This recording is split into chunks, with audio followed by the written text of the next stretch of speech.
What's up, everybody, and welcome to Shapes of Gaming, the weekly conversational podcast all about video games that's unedited, unfiltered, and unhinged. I'm one of your hosts, Matt Stenson, Neocharge on PSN, and joining me for this special spooky episode is the Retro Gaming Encyclopedia, Bob Harriman, Leon Lyon Hartley on PSN. What's up, man? Here's Johnny. That's so appropriate. That's so appropriate. Also joining us, a very special guest and a first time on the show, the queen of survival horror herself, Carrie Lasher. How's it going, Carrie? Me. Welcome to the show. Hello, Matthew. How are you? I'm good. You're a huge fan of survival horror video games. You brought your collection. I sure as heck did. Our listeners can't see, but she has every single survival horror video game she owns in a nice little pile. I sure do. It's right here, and we're going to share it together, and we're going to enjoy it.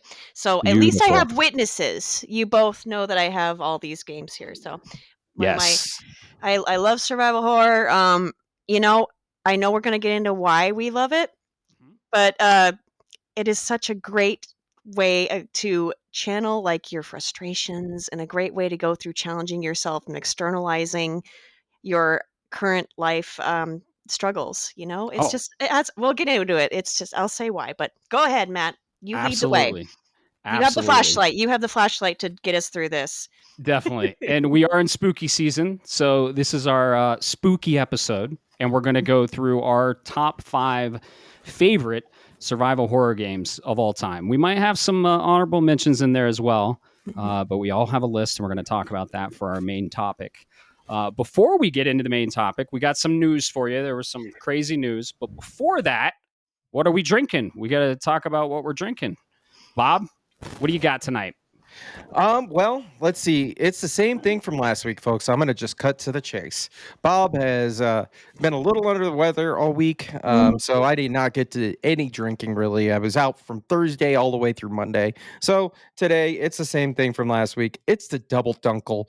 It's from Wibby Brewing here in Longmont. It is gorgeously dark, just in time for the holiday season, or the Halloween season. That is dark. That's like black water over there. Yeah, it is. Or there you go. It's that really viscous dark blood that's almost black in a survival movie. I love 80s slashers. Sorry. It's like coagulated. And Carrie, you got an awesome water bottle over there. I do. I don't have anything that I'm drinking. I have water in here. I did have some coffee that I just got done with, but if I were closer to Matt, like I was telling him earlier, we're a few hundred miles away, but we're really good friends. We talk all the time. Yes. Anyway, I miss him. I wish we could see each other more often. Anyway, I have my big old cup here that is covered with Ryan's stickers, and it's so cute. But that's Very my cool. water. That's my water. Mm-hmm. Very cool. You're coming at us from Austin, Texas. Austin, right? Texas. That's right. Where it's finally 60 degrees and not 99 every day. Gotcha. I was going to ask. So you guys are getting into the brisker fall weather over there. Yeah, right? where you can actually go outside and not burst into flames. Nice. Yeah. Nice. We are in fall here as well. And fall, of course, brings my favorite beer season. And I usually go Oktoberfest, and I don't usually drink these type of beers. But I have a couple favorites. And in the theme of this episode, I decided to go with the pumpkin beer. Ooh. And this is one of my favorites from Four Noses. Four Noses is brewed in Denver, Colorado. Of course, a lot of breweries in Denver, Colorado.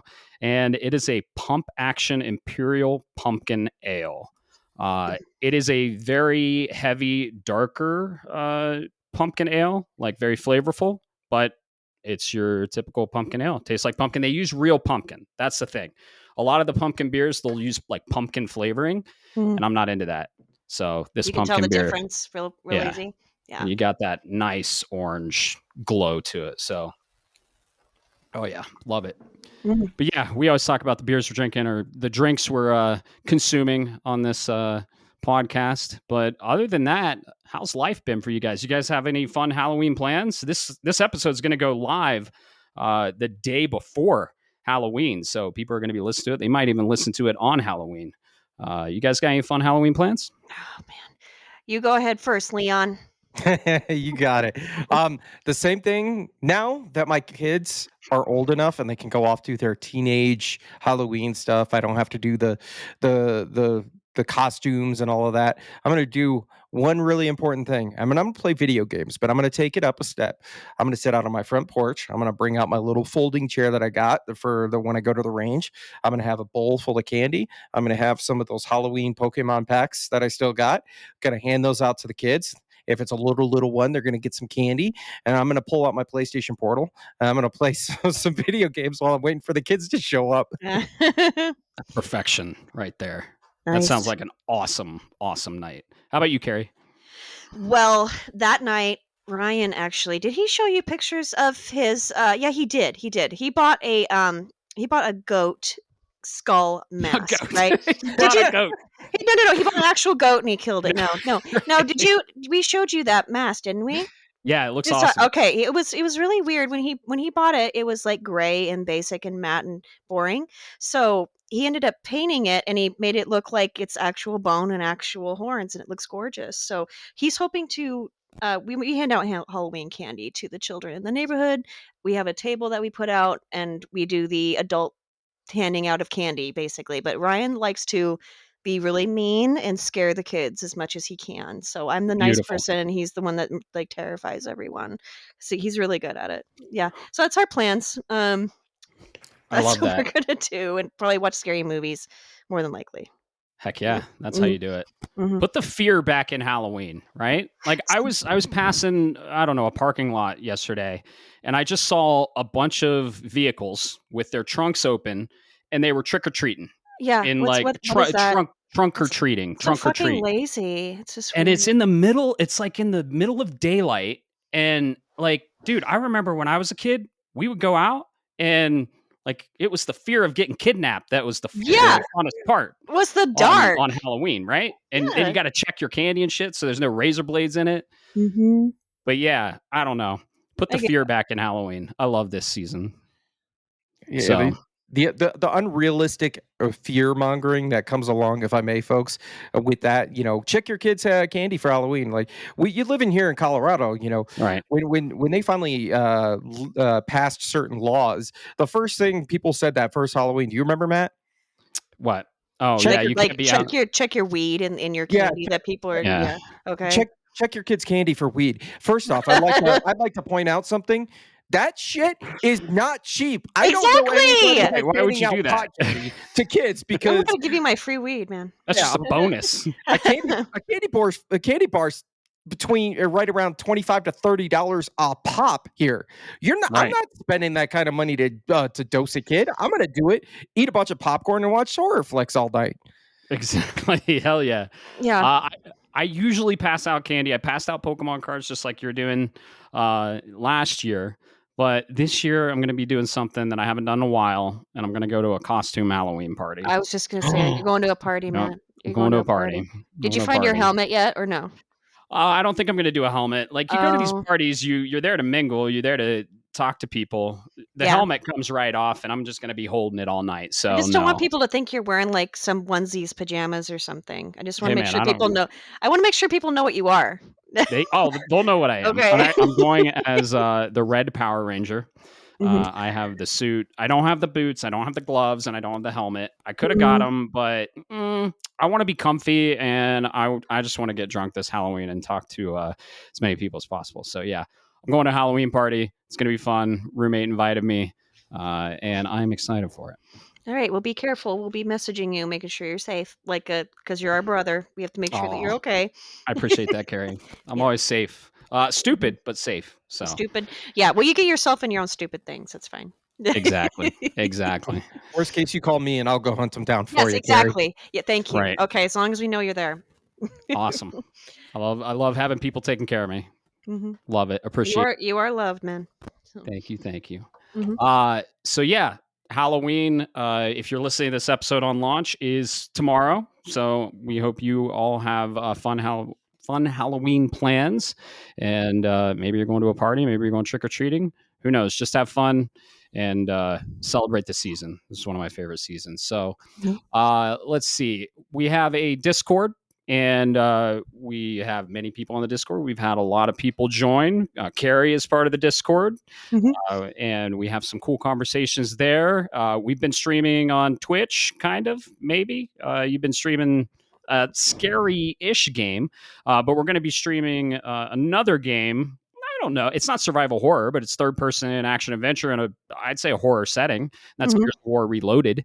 Bob and I are going to be playing that next month, depending on when you listen to this. It might be this month, but next month, November, we're just trying to nail down a date for that. And you can catch us on twitch.tv/Shapes of Gaming. And also, if you want to join the Discord, where can people join the Discord, Bob? Where can they find all our links? Where can they find all the social stuff? Oh, well, if you're looking for us, sorry, I got to do the Halloween voice with my scarring here. No, just pop open that browser and go to shapesofgaming.com. It will take you to a nice little landing page that's got all of the social media links for you. It has the Twitch that Matt discussed earlier. It has the invitation link for our Discord where you can come join the conversation, ask us questions, talk about everything. We've got channels for just about everything, it feels like nowadays. So you can show us your pets, the food stuff that you make, all of that good stuff. Items are there and available in the community.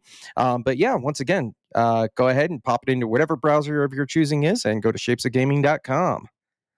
Excellent. Yeah, that's your landing pad for everything. You can join the Discord. You can check out Twitch, and you can subscribe to the podcast. And this podcast you're listening to right now on, you can subscribe anywhere, and we're pretty much anywhere. We're on Google Play or Google YouTube, Spotify, Apple Podcasts, everywhere. And if you subscribe, you'll get and it's free, and you'll get the newest episodes right when they release.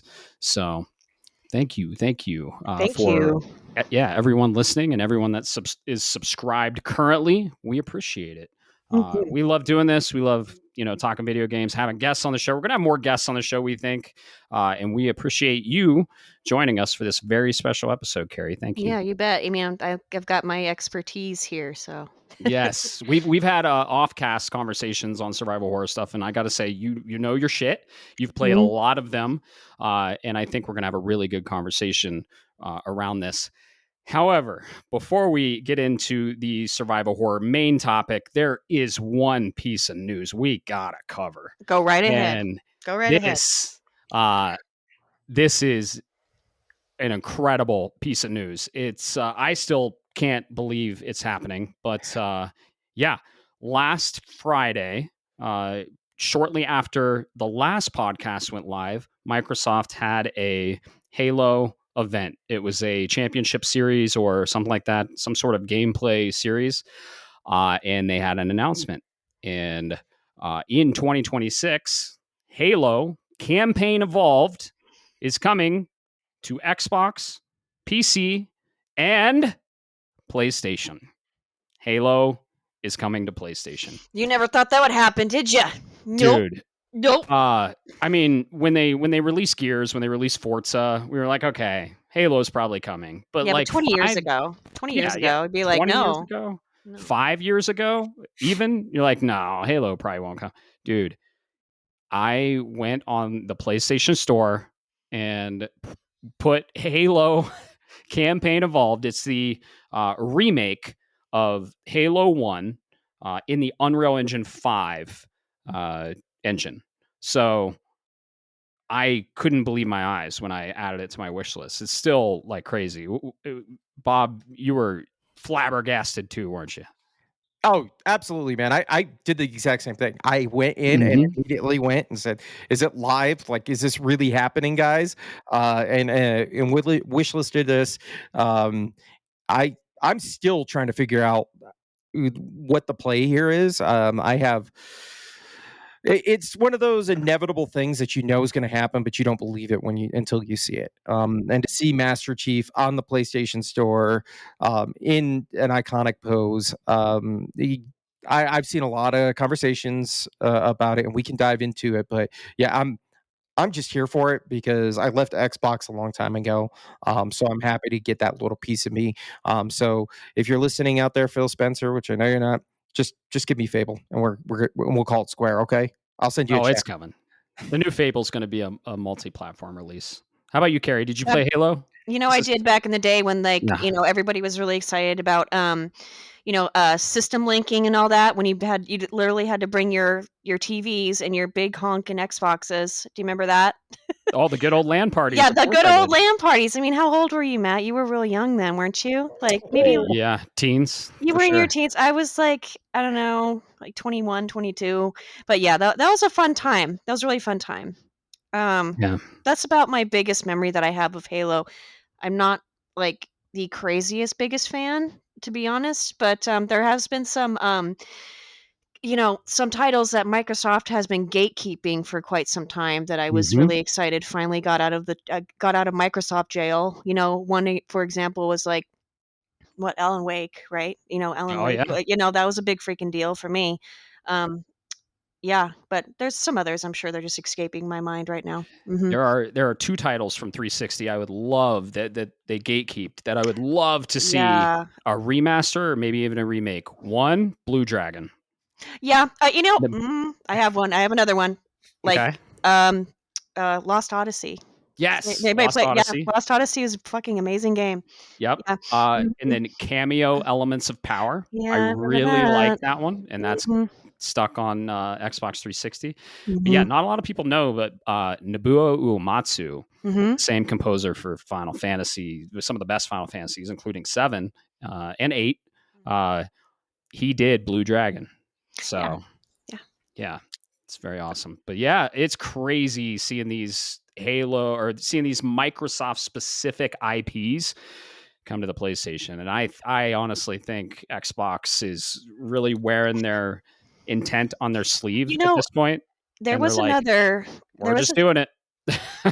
There's even more that have like they're exclusive to Microsoft type, like whether it's like on PC or Xbox, whatever it is now. Like Senua's Saga was exclusive to Right. yeah, it was exclusive for about a year, Yep. and it finally came out on PS5. So Right. yeah, yeah. So that was Yeah. been a big one for me recently.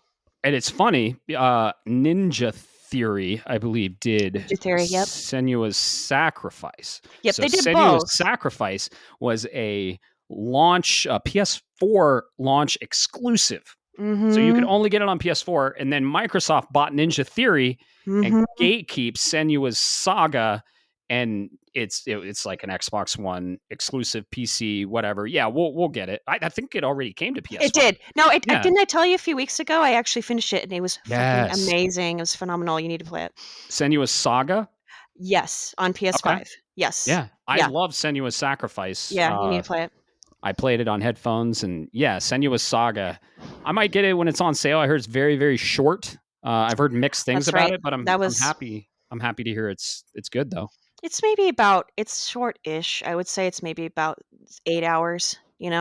Okay, I heard Yeah. people were being at like 3, and Well, if you're not tooting around and enjoying yeah, if you're not enjoying the environment of like recreated Iceland that is insanely ooh, beautiful, and still it is my top most beautiful game I've ever seen. Like awesome. still yet, I have yet to have anything beat that as of recently. But Wow, anyway, yeah. very cool. Uh, yeah, it's a beautiful game, and they did a wonderful job on Sacrifice. Maybe I'll check out Saga, but when, right? I'm trying to. I think I'm going to play Little Nightmares 3 at some point for the spooky season. Then I got to jump right into Ghost before Metroid Prime 4 Beyond inevitably releases. If fucking Nintendo remembers to release it, that is, because it still hasn't gone gold, and we'll see. Carrie's a huge Metroid fan as well, so Yep. I'm in good company. Bob is Mhm. usually like, Metroid, whatever, but now I'm in good company. Yeah, I'm not. I like Metroid, but I'm not the super fans that Oh you yeah, guys are, and I love it. So you guys are eating good this December because it's about time. maybe. Yeah. I mean, we are kind of eating good. It's just like the game that everybody's been waiting for forever, but it just needs more. The series in general needs a lot more love. It really Yeah. does. Absolutely. And I'm even more hyped because Carrie was part of this too. Metroid Marathon, Mhm. Metroid Database.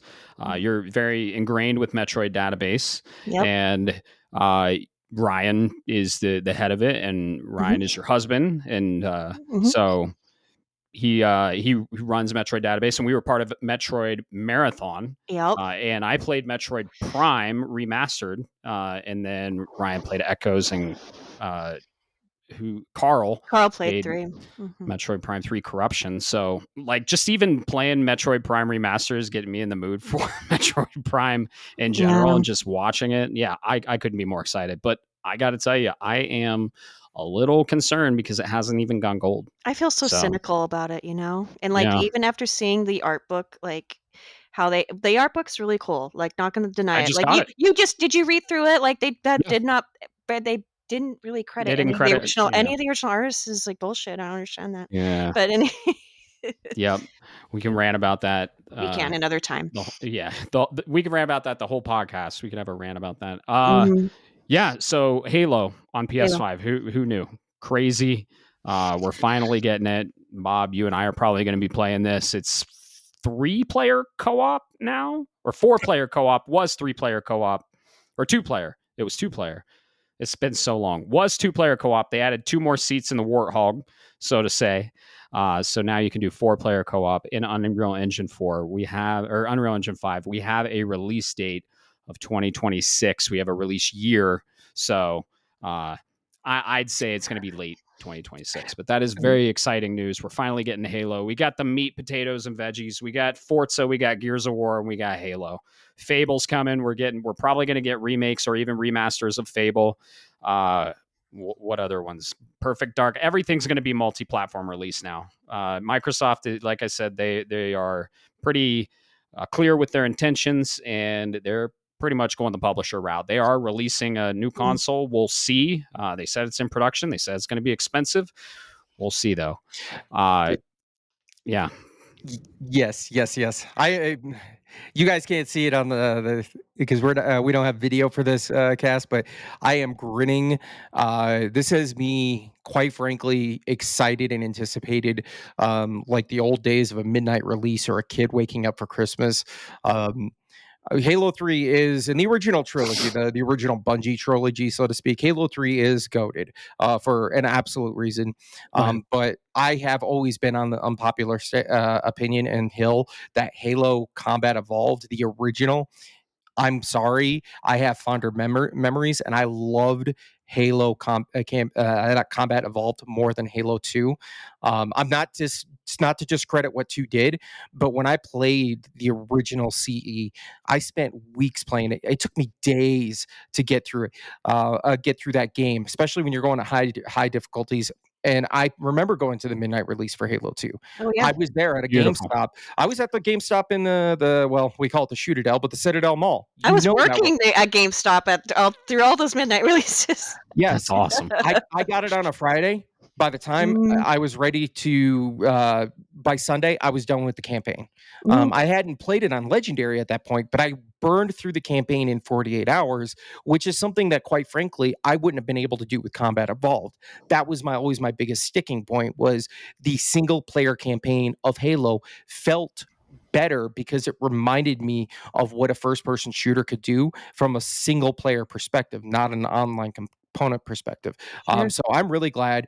I don't need the multiplayer, the online multiplayer. I don't need that stuff. I just need a LAN party and having the ability to jump on a Warthog, and I'll drive around and let Matt run around with the machine gun all day long. So I'm all for it. This is a day one purchase for me. Deluxe edition, don't care, sight unseen.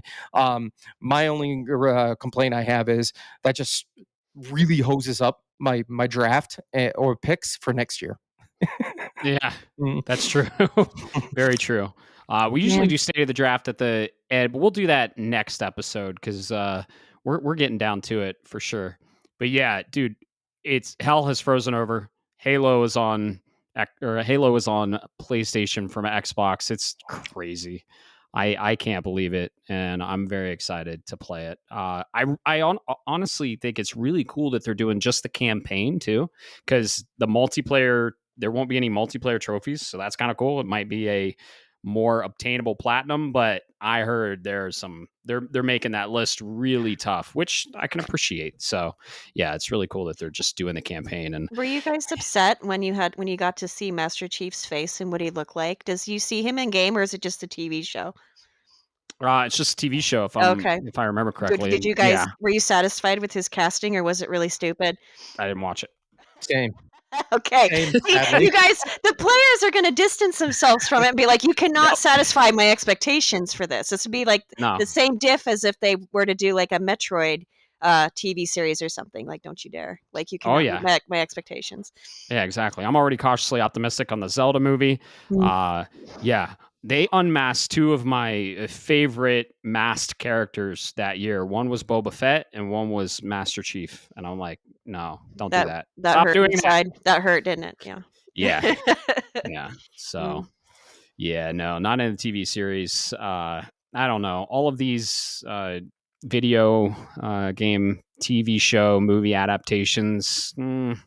We had this conversation on the last cast. As long as they just tell a unique story and don't fuck with the character like that. But yeah, the Halo TV series, I didn't watch it, so I don't really have an opinion on it. And there's your answer. Yeah, I don't want them to do a Mass Effect. I'm not excited for the Mass Effect series either. I'm a big fan of the original Mass Effect, so it's just like, no, okay, please don't. Yeah.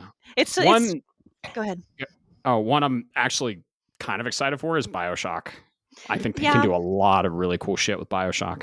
Well, the thing with BioShock is it's such a centralized focus of a story, and like it's horror. You know, it is horror, and it could be really interesting. But with something like Mass Effect, like the entire story is driven by your choices as a player, and that's what's important. If you start mandating what I'm going to see, then I don't know. It's the experience needs to stay as a game, in my opinion. Right. That's interesting. That I like that take, because what made Mass Effect really stick out for me was, as a sci-fi, I don't want to say snob, but I prefer sci-fi, is the codec entries. You could go in and they actually would explain in a way that it's not realistic. You know, you're not going to have shields that are going to stop bullets, for example, but they would at least explain, here's how the shields work, and it broke it down. Sure, there was a great lore. There's a lot of lore. Yeah, it was great. There was a lot to it. That, and quite frankly, Joker's voice actor. Second I heard, I was like, "Yep, I'm sold." Yeah. I'm brain farting. What? Oh my god, what's his name? Oh god, Robot Chicken guy. Seth Green. Almost there. Yes, there you go. There you go. Thank you. Yeah, thanks, man. That's it. You got it. Mm-hmm. Yep. Sorry, I didn't want to let you sweat too much, but I had to let you at least cook a little bit there, Carrie. No, I know. Sometimes I come up short, and I'm like, "Help me out, guys." I don't know. Yeah. No, I love it. So let's see. We just got breaking news. There's one other piece of news, and it's survival horror centric. So we're going to cover it. Resident Evil 9, Resident Evil Requiem, just went live for pre-order on the PlayStation Store, Xbox. I don't know if it's PC day and date, but yeah, it's live to pre-order. And we actually got a image of the deluxe edition in the Steelbook. Oh no, where'd you see that? Yeah, I will send the image so we can look at the same thing together. Okay. Bob, you are on the same text string that it came through. But yeah, it is live right now for pre-order. I'm looking at PSN. $70, you get the standard edition. God. $80, you get the deluxe edition. That's digital. Oh no! It follows Grace Ashcroft. Very excited for this game. I still think it's based in Raccoon City. They showed RPD. I really do think my boy Leon's coming in. That gun on the front of the Steelbook. I don't think Grace is going to be. That's a Sidewinder. That's a Sidewinder. I thought that was the Samurai Edge. That looks like a Sidewinder. On the cover of that Steelbook, that looks like Barry's gun. That looks like Barry's gun. I don't know. That looks like a 45. Dude, that's a revolver, man. Okay. Look at it. It's a Sidewinder. Huh. Well, look at that. Hey, man, Queen of Survival Horror here. I told you guys. I love you, buddy. I love you. So why is Barry's gun or a gun like that on the Steelbook? I guess I'm not that surprised. Resident Evil 9 Requiem. Yeah, no. Barry in a while.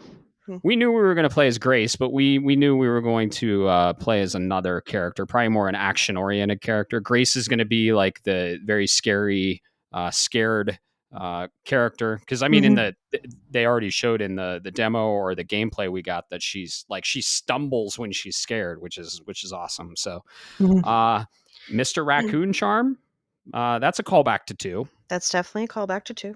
So yeah, you get the Mr. Raccoon Charm. This is the deluxe edition. We don't have a price on it, but you get an awesome steelbook with the Sidewinder gun on it. You get some cards, lenticulars. You get a Lady D costume for She Grace. looks badass there, but stop. I don't mean, know. like, no, I don't need it. I really don't. Yes. With Lady D, okay? Yeah. You get the SNS M232 weapon skin, the Apocalypse. You get the audio pack Raccoon City Classic. A lot of callbacks to 1 and 2, just saying. And 3. 3 was in Raccoon City too. And then Screen Filter Apocalypse. So yeah, I'll just get the bare bones basic edition. That steelbook does look cool though. I don't know. I would rather if it was like if I had a figure of Grace or something, I don't know. I'd consider it, I guess. Oh, you can find it. I bet they might even be at MagFest this year. Who knows? True. So yeah, she's going to be a prominent protagonist for Resident Evil. So yeah, Resident Evil 9 is up for pre-order. That releases, I believe, February 27th, if I remember correctly. Spooky February. Woo! Right. Those are so funny when they release in like spring. I know. But that's okay. That's good. They have to space out their horror, in my opinion. Yep, definitely. So yeah, those were the 2 biggest pieces of news we had to cover. Halo on PS5, that's huge. It's just nuts. And then yeah, Resident Evil 9 is up for pre-order, so that's cool. You can go pre-order it. Go pre-order it. Support Resident Evil. Support Capcom. And there's no listing on Best Buy though, right? Not yet. No physical listing. That's what I'm waiting on. So I know. Yeah. Because you and I both pre-ordered Cronos physically, and that was delayed. That was such a hard wait. I just shat myself for 2 weeks. I was so upset. If I wouldn't have had Borderlands 4 playing with Bob here, I probably would have been like, oh. So yeah, Cronos might come up, once or twice in this cast. Just a few times. So yeah, do we want to talk about what we're playing currently before we get into the main topic? I think sure. Bob's playing a somewhat survival game. I wouldn't call it survival horror, but it's a castle defense kind of game with zombies. Yeah, so I got 2 different games for this week. You mentioned it. Well, let's just go right out the gate there, Matt. Plants vs. Zombies Replanted recently came out. And I gotta say, this game still holds well.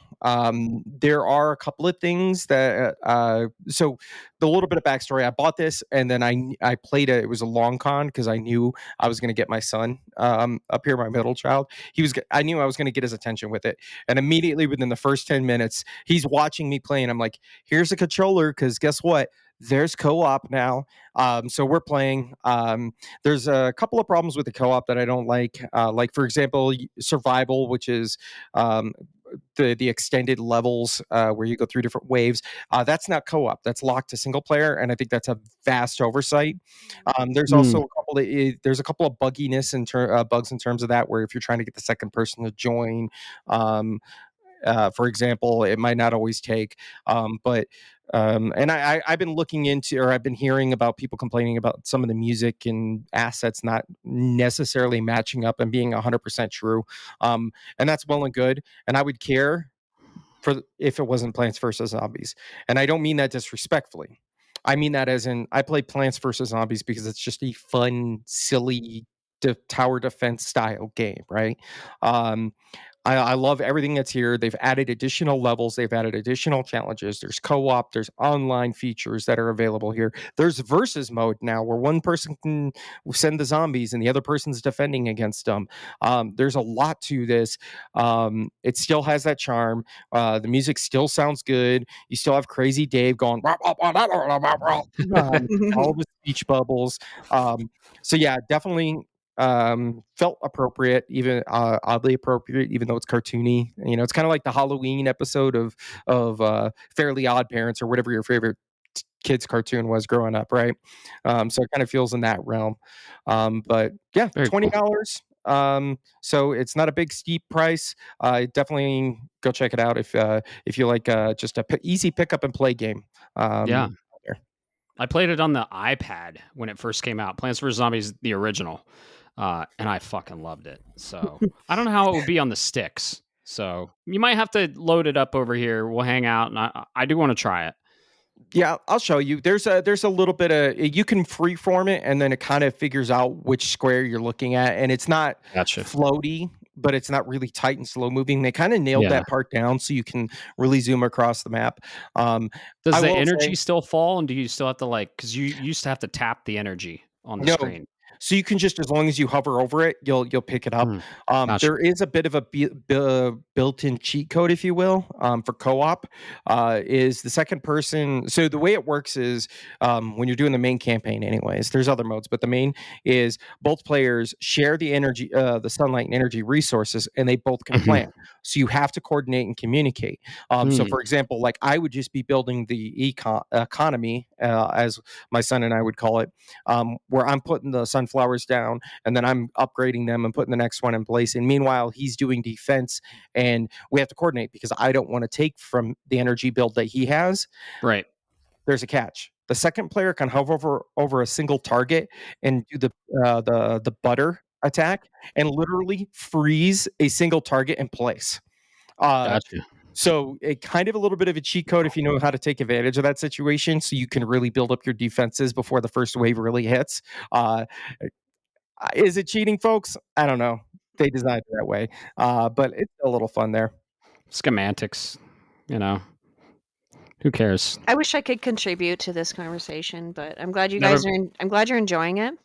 So No, I mean, you're good. I'm absorbing what you're saying, but Haven't I played just- Plants vs Zombies. I never did. No, this is Okay. It's not something Yeah. I actually was interested in. It's a tower defense strategy. It's a cool game. Cool. Yeah. So you said Yeah, you were if you- playing one other, Bob? Yeah. I finished over the weekend since I was just had nothing better to do other than sleep. I didn't have the energy to even really clean. I went ahead and finished off the last bit of Hell Is Us. Oh, okay. Cool. Oh, So, cool. Yeah. Yeah. Yeah, I got through that. I believe I said last time I was in Act 2, kind of getting a sense that I had a feeling there was going to be one more, and I was right. This game is in 3 acts, and I really enjoyed up until a certain point of this game. Right around just before where you get to Act 3, this game goes from, oh, this isn't that bad. I kind of got an idea of what the mechanics are doing. I'm in a comfort zone, and then I don't know if it was me, if it was the sickness, or if it's the game's design, but this game beat the effing brakes off of me near the end game. That difficulty curve came out of nowhere, and it felt unfair at times. Not hey, we're making things difficult for the sake of it. We're just doing it because we're going to be unfair about it. For example, there would be areas where you're like, yep, I can anticipate it. Yep, sure, there it is. There's a ranged enemy. Oh, by the way, and I don't know if I said this last episode, your character can't jump. So, like, if there's an inch wall, you just got to go around. So they'll put an enemy up on a on a ledge, and you have to go run past, walk around, go up a ladder, climb up the ladder, get Oh, my in, get goodness. close, and kill them. And that's just in my opinion, that's just poor. That's cheat design and cranking up the difficulty. It's like lazy design with like physics of like you expect games to get a little bit more realistic as time goes on. Right. Yeah. Yeah, Exactly. that's exactly it. And then the third act was very short. To be Okay. quite honest, you kind of, it's like you expect as you play in this game, you get a sense there's going to be 3 acts, and then you go into the third one and you're like, oh, that's it. It's this one area. Cool. I guess that was awesome. That was awesome. Dang. It's one of those games where the story is kind of, if you're not really paying attention, and I mean reading all of the materials you get via a la Alan Wake or Control, you're going to have no clue what happened at the end of this game. It's going to be a short cut scene. You're going to be like, wait, what was this all about? And that's going to be it. So it kind of terrible in that regard. I'm now seeing Gotcha. why this game kind of fell off a cliff, didn't get as high scores as it did. It's the meme of the horse where the first 2/3 are drawn really well, and then the last part is kind of like a sketch. That's the way it was. And if you're going to Okay. do a game where you have to figure out codes and puzzles and do things all on your own, don't put missable trophies in there. That's Oh, that's yeah. my request, please. It was a choice, and I don't think it was my choice. I would have been mine if I made it. That's all I'm saying. Right. I heard Would they you? were. Go ahead, Matt. Sorry. Oh no, go ahead, Carrie. Well, I heard that the publisher developer was bitching about like their release because it was going up against Silksong, so their sales were shit because of Silksong. So it's like, actually, there were quite a few games that came out aside from Mhm. yours and Silksong. So I don't know. They blame Silksong. Including It was really funny, including Kronos. another game that got yeah. rated lower. It got lower scores. Oh my god. Yeah. Anyway, we'll get into that for sure. So Would Yeah. you recommend this game, Bob? I think if you enjoy a 7 out of 10, and go into with that frame of mind, it can be enjoyable. I think it is a good recommended. It is a good game. Just don't expect a Claire Obscure or a Silk Song or Yeah. something you're about to talk about, Matt. Don't expect that. Keep your expectations in check, and I think you'll enjoy it. Just know that this, I believe, was a rushed product at the end. Right. Yeah. Well, damn. I had high hopes for that game. I might still check it out, but that sucks. It kind of falls off at Act 3.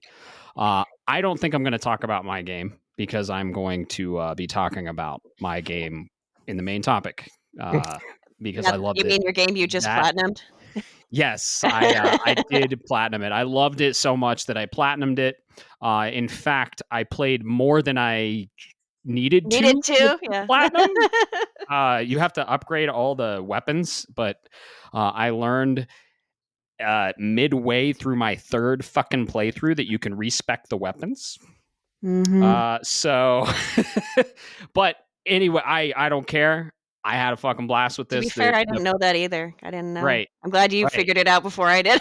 Oh, I didn't figure it out. Shout out to Bo. He told me. Oh, how I was funny. like, Oh God. yeah. I feel stupid. So it's that little icon down at the bottom. Oh, you can respec. It's only like 100 energy. It's crazy. But yeah, I absolutely adored this game. I platinumed it. It's I haven't really been platinuming games recently, but this one I really wanted to. So I will get more into that in our list. So a little bit of a spoiler there. Carrie, how about you? What have you been playing? Well, so I'm a weirdo in that I like to replay games that I absolutely love. I will replay them over and over and over again like a psychopath because I enjoy the re-experience and I enjoy seeing new things or maybe something I didn't notice this first time. And I actually am playing through Silent Hill 2 remake again. So Oh wow. yeah, Nice. and so I was doing that, and another game that you were just talking about, I was playing as well, and I need to go back and platinum as well because I'm not too far away from you and your platinum. Awesome. Yeah. So aside from that, I did start playing the Medium again. So again, cool. I finished Bloober game. another Bloober game. Bloober is my new king of survival horror. I mean, that's just all there is to it. So I love them. I love Bloober so much. They did the impossible when they did Silent Hill 2 remake. They far exceeded my expectations because I have played. I can get into this later, but I have played 2 more times than any other survival horror game ever. Like just like any other big fan of 2, we all had very high expectations, and they knocked it out of the park. So anyway, that's really what I've been playing. Even though I already platinumed it, I'm going to play that sucker again and again and again. That's awesome. Yeah. I respect that. Yeah, they did a phenomenal job with that remake, and I'm very happy to hear that they are in production on the original. We need to talk about that too a lot. Okay. Like, did either of you play the original of Silent Hill 1? Played it. I didn't finish it. You didn't finish it. Okay. Bob, you finished it? Oh yeah, absolutely. Nice. Do you have a good memory of it, or have you played it like a fair number of times to remember it? It's probably, if I'm going to be honest, it's probably been about 15 years since I've touched the game last. enough. But I do remember that it was a it did something that Bloober team does really well, and is it established a atmosphere. It did. Sure. That much I do remember. That and it being really difficult. It was very hard, yeah, very limited resources, and but you hit the nail on the head that it really established the environment more or less, like how you explore an environment, going through doors, picking up items, how the weapon system works. You know, it's not really that unchanged for all these years. It's just kind of updated, you know. But Yeah. I got to tell you, the script of the original one is like just as bad as RE1, original RE1 acting. Like it is Oh, that bad. But it's a charming kind of bad, you know? yeah. But Bloober really has to take some liberties to make one remake phenomenal. You know, they just do. They're going to have to write a lot of whole new script, redo some of the monsters. First of all, like the monsters aren't really that particularly scary in one. I mean, there's some weird ones here and there, like there's these nurses and doctors in the hospital that have like these parasites on their backs, and they're just people with these parasites on their backs. It's not grotesque visceral horror like you see in 2. Like 2's monster design just went in another direction that really Yeah. hits you primally in the back of your brain going, I am so disturbed by this and I don't know why. You know, like it's something that Masahiro Ito does so special. Like it's almost like he's HR Giger in a way, like a Japanese HR Giger, in my opinion, as far as like really making you like uncomfortable when you look at his art. But I'm hoping Masahiro Ito comes back and does a little bit of tweaks with the monsters because they're a little, yeah, they have a lot of work to do in remake of 1. A lot of work. That's all I'm going to say. Oh yeah, for sure. I'm surprised you didn't mention that the other game you played. I recommended you play it before Alan Wake 2. I do want to hear your thoughts on it because it's one of my favorite games. You're right, Matt. Yeah. Actually, as a matter of fact, it went okay. So I was playing. Okay, I just finished Control. Okay, Yeah. I just finished Control. Because I don't know, I didn't have it on my radar for a really long time. I love Alan Wake, but I was waiting to play Alan Wake 2 because for the longest time I didn't have a PS5. I just got my PS5 about a year and a half ago, but I just didn't get to it. And it finally came up on PlayStation Plus, and I was going to play it, and I'm like, "Hey Matt, I'm playing Alan Wake 2," and he's like, "Stop right now." Stop what you're doing and go play Control right now. And I'm like, gotta play Control first. I'm like, why? And I just had to trust him. Thank you. And I'm glad that I did. I was like, fine, Matt, I'll just play Control, which was a wonderful experience, by the way. It was beautiful. So Bob, I know that Matt hasn't seen Twin Peaks, but Bob, have you seen Twin Peaks? Are you a Twin Peaks fan at all? No, but I know the show very well, and I do know how much it has inspired video games, and I'll leave it like that. Sure. No, it definitely does. It especially Alan Wake. I would say that there's a lot of visual stuff with Alan Wake, especially. But what I liked about Control was, you know, the FBC, the Federal Bureau of Control, all of the background stuff to investigate, you know, phenomenon. You know, that's the entire point of their whole thing, and it was a very interesting experience, and I really want to go back through it again. I like that they were answering a lot of questions with the phenomenon of nature in a way, and the reason I'm saying that is because in Twin Peaks, there's the FBI that have their special unit called, you know, like the Blue Rose cases, so they investigate, you know, paranormal shit in a way, and but FBC takes it in a much farther route. Yeah. And they did a great job. It was amazing. Yeah. And I need to finish it. The DLC as well. I haven't finished the Foundation DLC, but I need to do that. Yeah. Yes. Yeah, and you played the complete edition, so on PS5. It originally released on PS4, and yeah, dude, the gameplay, the you know, it's in the marketing material. You're floating all around, and you're doing, you know, psychokinesis. What a sense of empowerment playing that game. You know, it's almost like a dream. You know, like, have you ever had a dream where you're literally like floating and flying, kind of like that? Yeah. Like it's almost like it's trying to do that. You know. Yep. So that's really it's a power trip. It's a power trip. Yeah, it's one of those for sure. Yeah, Jesse Faden is an awesome protagonist, and then a lot of characters from Alan Wake make their return. The voice actor for Alan Wake plays Dr. Darling. I was in like, that's Control, Alan Wake. When I heard him, I yeah. was like, that's Alan Wake's actor. I forget his name in real life, but Matthew something. Can't remember. That works. Yeah, something like that. But yeah, his sequences and his recordings, let's just say, I just loved every bit of it. Remedy has a way of doing pre-recorded things, of like watching a recording in the game, and they just like go all out, because you saw the ones in Alan Wake 2, right? Yep. We don't want to spoil them, but Remedy is just phenomenal. So yeah, they made Control, they made Alan Wake, and I love their blending of live action with CG. Is wonderful. Yeah, they exactly. do a fine job. I mean, Quantum Break literally did that. They created a TV show in conjunction with episodes of the video game. Wait, didn't you say you didn't play that? One. Did you play that? No, I know the concept. I didn't play it because it's stuck on fucking Xbox. It is. Ryan just downloaded it, so he's going to be streaming that soon. Ooh, I'll check it out. I actually really want to play it because let's just say all their games tie together. Yeah. So yeah, Remedy universe. Yep. The Remedyverse. Remedyverse. It's funny you mentioned Twin Peaks, because I think Alan Wake's is Twin Peaks, but I got a second half of that for Control. Have either of you ever seen the TV show Warehouse 13? No, please explain. Warehouse 13, and you'll see where I'm going with this, is about a secret. It's about a secret organization, government funded, and what they do is they take artifacts that hold paranormal and weird powers over the real world, and they quarantine them and they collect them to keep them safe from the rest of the world. Yeah, the Panopticon. You see where I'm going with this? Wasn't Warehouse 13 in Indiana Jones? The actual Warehouse number 13?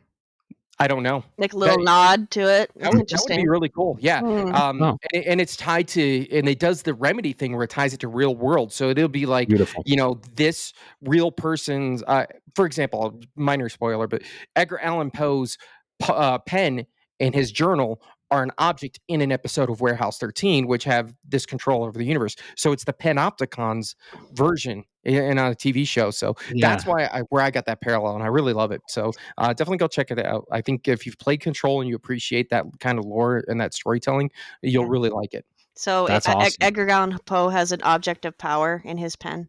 An OOP. It's an OOP and his journal. They're both OOPs. Got it. Beautiful. Yeah. If you guys haven't played Control, go check it out. I think it's on sale. And then it is Alan actually. Wake 2. As a matter of fact, because Ryan doesn't have Plus anymore, so I went to go see what if I could get it, and it's on sale for like $6. Oh my god, that's a steal! I'm not joking. It's the best $6 you'll ever spend. Yeah, I bought it on launch for $60. It was almost my game of the year if it wouldn't have been for I believe my game of the year that year was either Death Stranding or Ghost of Tsushima. I forget when it released, but yeah, Control was incredible. It was almost my game of the year. Definitely my action game of the year for sure. But yeah, if you haven't played Control, it's incredible. Alan Wake 2 is free right now on PlayStation Plus. Don't play that though. Go play Control. Go pick up Control for $6. If you're feeling really spicy, go pick up Alan Wake Remastered. Play that, then Control, then Alan Wake 2. Get all in on that Remedyverse. Remedy is an incredible artist, and they're one of the greats in the development world. So. Yeah, I'm so glad you loved Control, and you did you beat Alan Wake 2 and you're going through the DLC now? I beat it. I beat it, but you got to buy the freaking DLC, of course. Right. And the DLC was on sale, but I didn't get it in time. Yeah. So I'm just Black like, Friday. Whatever. It'll go on sale. I would prefer to get it physical though. Like I need to have it physical. Maybe Ryan will get it for me at some point, but we need to get that in Control physical. So I'm hoping to get that at some point. Fun fact with Alan Wake 2, it did not release physical. It released digital only. It released.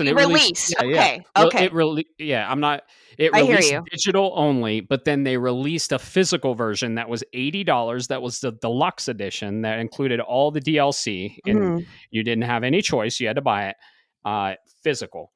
I bought both. I bought Alan Wake 2 on launch, and then they said, oh, we're releasing it physical now because it did so well. And I'm like, you motherfuckers, why didn't you just release it Fuck me physical? do it in the first place. I know. So But yeah, I do have Alan Wake 2 physical. I have Control on PS4 physical. But yeah, that was one of those where they're like, oh, we're going to release it digital only. Sorry. And then eventually they're like, oh, well, it's physical now. So hate that. Yeah. But that was interesting. And Control 2 is, I think, close to being done. I think we might actually see a trailer, maybe either late this year at the Game Awards potentially, or early next year, because I think it's wrapping up development. Honestly, so very excited. So yeah, that's cool that you played Control. You finished Alan Wake 2. The DLC is awesome. It's got some nods specifically to Control. So just saying that. So the actress for Jessie Faden, did you know that she was a soap opera actress? It's so fun. Yeah, I thought that was really interesting. Yep. She was such an incredible character in Control. She did a good job. The ashtray maze. Ooh, no spoilers, but if you know, the ashtray maze. You know now. Ryan hyped me up for that so bad. He was like, if you do a mission called the ashtray maze, you must let me know right away and come and get me. I'm like, okay. Okay. Just a technical achievement and an incredible experience all around. Let's just say that. So if you haven't played Control, go pick it up. Highly, highly recommended. One of the greats on PS4, released for PS5, complete edition. Incredible, incredible game. So not a survival horror though. Nope. But guess what time it is? It's time to get into our main topic. That's my spooky laugh. We're going to go into our top 5 favorite games in the survival horror genre of all time. This genre is close to all of our hearts, especially you, Carrie. I think it's your favorite genre of all time. That's why we have you on the cast. And I think this was your idea, right? You're like, we should do top 5 survival horrors. I was like, we're going to do a spooky cast. And you were like, oh, I want to be on it. And I was like, okay, sounds good. So we're finally here. And this genre is near and dear to my heart. It's got some of the great IPs, Silent Hill, Resident Evil, from PS1. I mean, there's some on NES, SNES. My list is a little more current because I'm into the technical stuff, and my originals released later. Let's just say that, or earlier on prior consoles, but the remakes recently are the better versions, unfortunately. So my list is a little bit more modern. So yeah, before we get into our lists, like what drew you to the genre? What makes you excited when you play a survival horror game? You can decide who wants to go first. Ooh, you don't want to go first, Matt? I'll go first. Yeah, I can go first, and then okay. I like to be scared, and I rarely get scared. And I like the tension. I like the puzzle solving of these games. I like the kind of enemy puzzles, honestly. I like the resource management. That it helps with my OCD. And I just like experiencing stuff straight out of nightmares. And I like to see if a game can like make my heart jump and be like, oh, it's kind of a little adrenaline rush. They usually have incredible stories. They have engaging gameplay. I'd say that's what mainly draws me to survival horror. The scare factor. I really take it seriously. Like I usually play on headphones. I got really nice loud headphones. I'm playing on my TV. All the lights are off. And yeah, there's a lot of my favorite IPs are in the survival horror genre. And I'm a big fan of like sound design, and sound design is crucial when it comes to survival horrors. And yeah, man, I love the spooky season, and with that comes the horror and the fear factor, and I like being scared. If they can scare me, congratulations. I've never put down a game because I was so scared. I've never really even been uncomfortable to the point of not enjoying the game because I was so scared. There are some jump scares, that'll be like, oh, you got me. But all in all, I usually don't really get scared with these games, but some of the games I'm going to be talking about gave me fucking nightmares.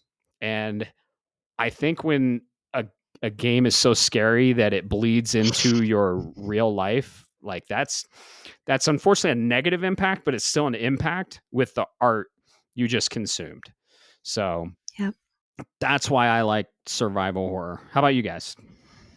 Well said, Matt. Do you want to go Thank ahead, you. Bob? Sure. You know what? I'll take this one. You look like you're asking me to. No, I got my s- stuff, but I'm gonna let you guys go first. okay, that's Save the best fair. for last. Little old Bob here. One of my pastimes with my mother used to be we would watch horror movies.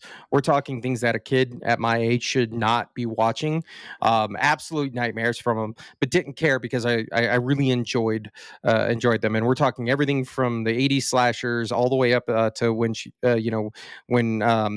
My parents got divorced later on in the early '90s. So by the time I was 8, I had seen every Friday the 13th, Nightmare on Elm Street, Child's Play, the Leprechaun for people that knew that, Puppet Master, Hellraiser, you name them, I saw them, right? So for me, it's about being able to set an atmosphere and give that creepy unsettling. Jump scares are nice, but not to talk bad about like a game, but the like Five Nights at Freddy's, for example, it's objectively a terrible video game, and the thing it had it going for it was the jump scares that you got on YouTube. That's not a good survival horror, in my opinion. I like that feeling of your hair standing up on your arm. Um, Audio design, as Matt mentioned it, is king because some of these games you look over your shoulder and I gotta go, oh hey dumbass, you're wearing headphones. There's nobody there, kind of a situation. So games that actually made an impact and made me feel uncomfortable or legitimately scared me are games that would make the top of this list. So that's where it's at. I love survival horror games. There's been one game, and yes, it is on this list somewhere, and we'll get to it, that I haven't finished yet, but that's because it has made me so. It has cranked up my anxiety and tension so much. I have to take it in Damn. small bites. Mm, Otherwise, I can't go any further. I'm intrigued. Wonder what that is. Yeah. Huh. Hmm. Interesting. Yeah. Fear is just an awesome emotion. Honestly, I feel like it's just, it creates adrenaline, and I love it. And to be truly afraid is kind of awesome, in my opinion. For sure. Well, is it my turn? Yes, it All is. right. Well, there's a lot of reasons, and I'll do my best to narrow down some main points. Well, first thing with survival horror is, in a way, when I play them, I try to externalize, stresses that I'm going through in my life, which is I usually have quite often. It's my way of fighting something that is just terrifying and visceral, and it like you said, Matt, it does bring in the anxiety, so you can actually experience that instead of maybe your own worries that you have going on. So Mm. it's in a way, it's like a distraction, like you are testing yourself to be able to go through this horrible journey and just forget everything else for a little while. So it's a test, and sometimes I will take them with me too in my nightmares. Like I know what you have nightmares about, Matt. I know that there's one in particular that you did not like. um I personally have dreamt a little bit about Silent Hill, like most of my life, Hmm. but there's something kind of special too about Silent Hill that a lot of people don't talk about. So 4 is one of the scariest Silent Hills that you'll ever play. Oh, So hell um yeah. now 4 also it introduced some other things that are kind of common now with a lot of survival horrors. It started doing first person stuff, like even before PT did. And what was neat about this one was you were in the sanctity and safety of your own apartment, right? But there's the going into like third person action adventure, like normal third person playing. But then there was also a first person aspect where you were in your apartment thinking you were safe, but no, there's like hauntings going around in your apartment. You're locked from the inside, like you cannot get out, and the only way out is through a hole in the wall, and that's it. Whoa. So it's very that was a great game, and I think not a lot of people really give that one a lot of credit. I like the fight. I like the survival horror fight. I like being Right. tested. I like things to push me in my threshold. So the last scariest game I ever played was like I never thought that Silent Hill 2 would ever scare me again. Ever. Like I was wrong. I was wrong when the remake came out. I was very, very happy when the remake came out. It wrecked me for a week. There's a lot of survival horror that I think a lot of people don't realize is there's a lot of survival horror that is Japanese. Oh yeah. It's Japanese horror. A lot of people don't give it credit that it's written by Japanese.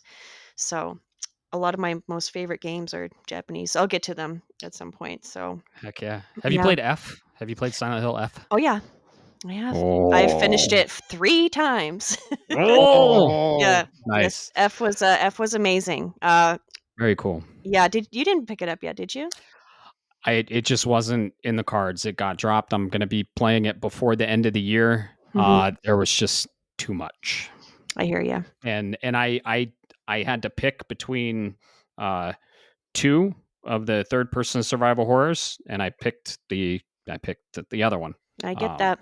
So yeah, I decided to pick that because it was a new IP. I was very excited for it. I had been championing it since release, and I was really excited for it. Silent Hill is a established IP, but I'm very, very excited to play it, and I can't wait to go into that legit Japanese horror setting. I'm very excited for it. So. People are being stupid. A lot of like the of course they are. The straight up bros that are all like, it's not Silent Hill, so it's not Silent Hill. Shut the fuck up. No.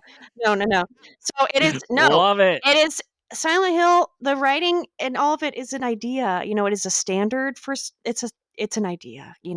It's you get your pipe, right. You get maybe a gun. All of F is completely melee. I got a very different fighting style and fighting system in it, but I'm willing to bet that the story in Silent Hill F is so terrifying to a native Japanese person because it plays on a lot of religious aspects.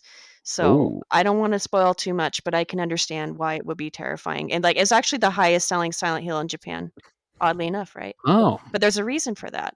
They identify with it. So very cool. Yeah. Anyway, but the moral of my story, I'll move on. I like when things test my threshold, and survival horror does that. It always will. Yeah. I love the saying, the best things in life are on the other side of fear. So what? Yeah, no, that you mentioned that breaking through and or testing that limit. So I gotta propose a question to the two of you, and there's a reason I'm asking this now that you just popped a memory.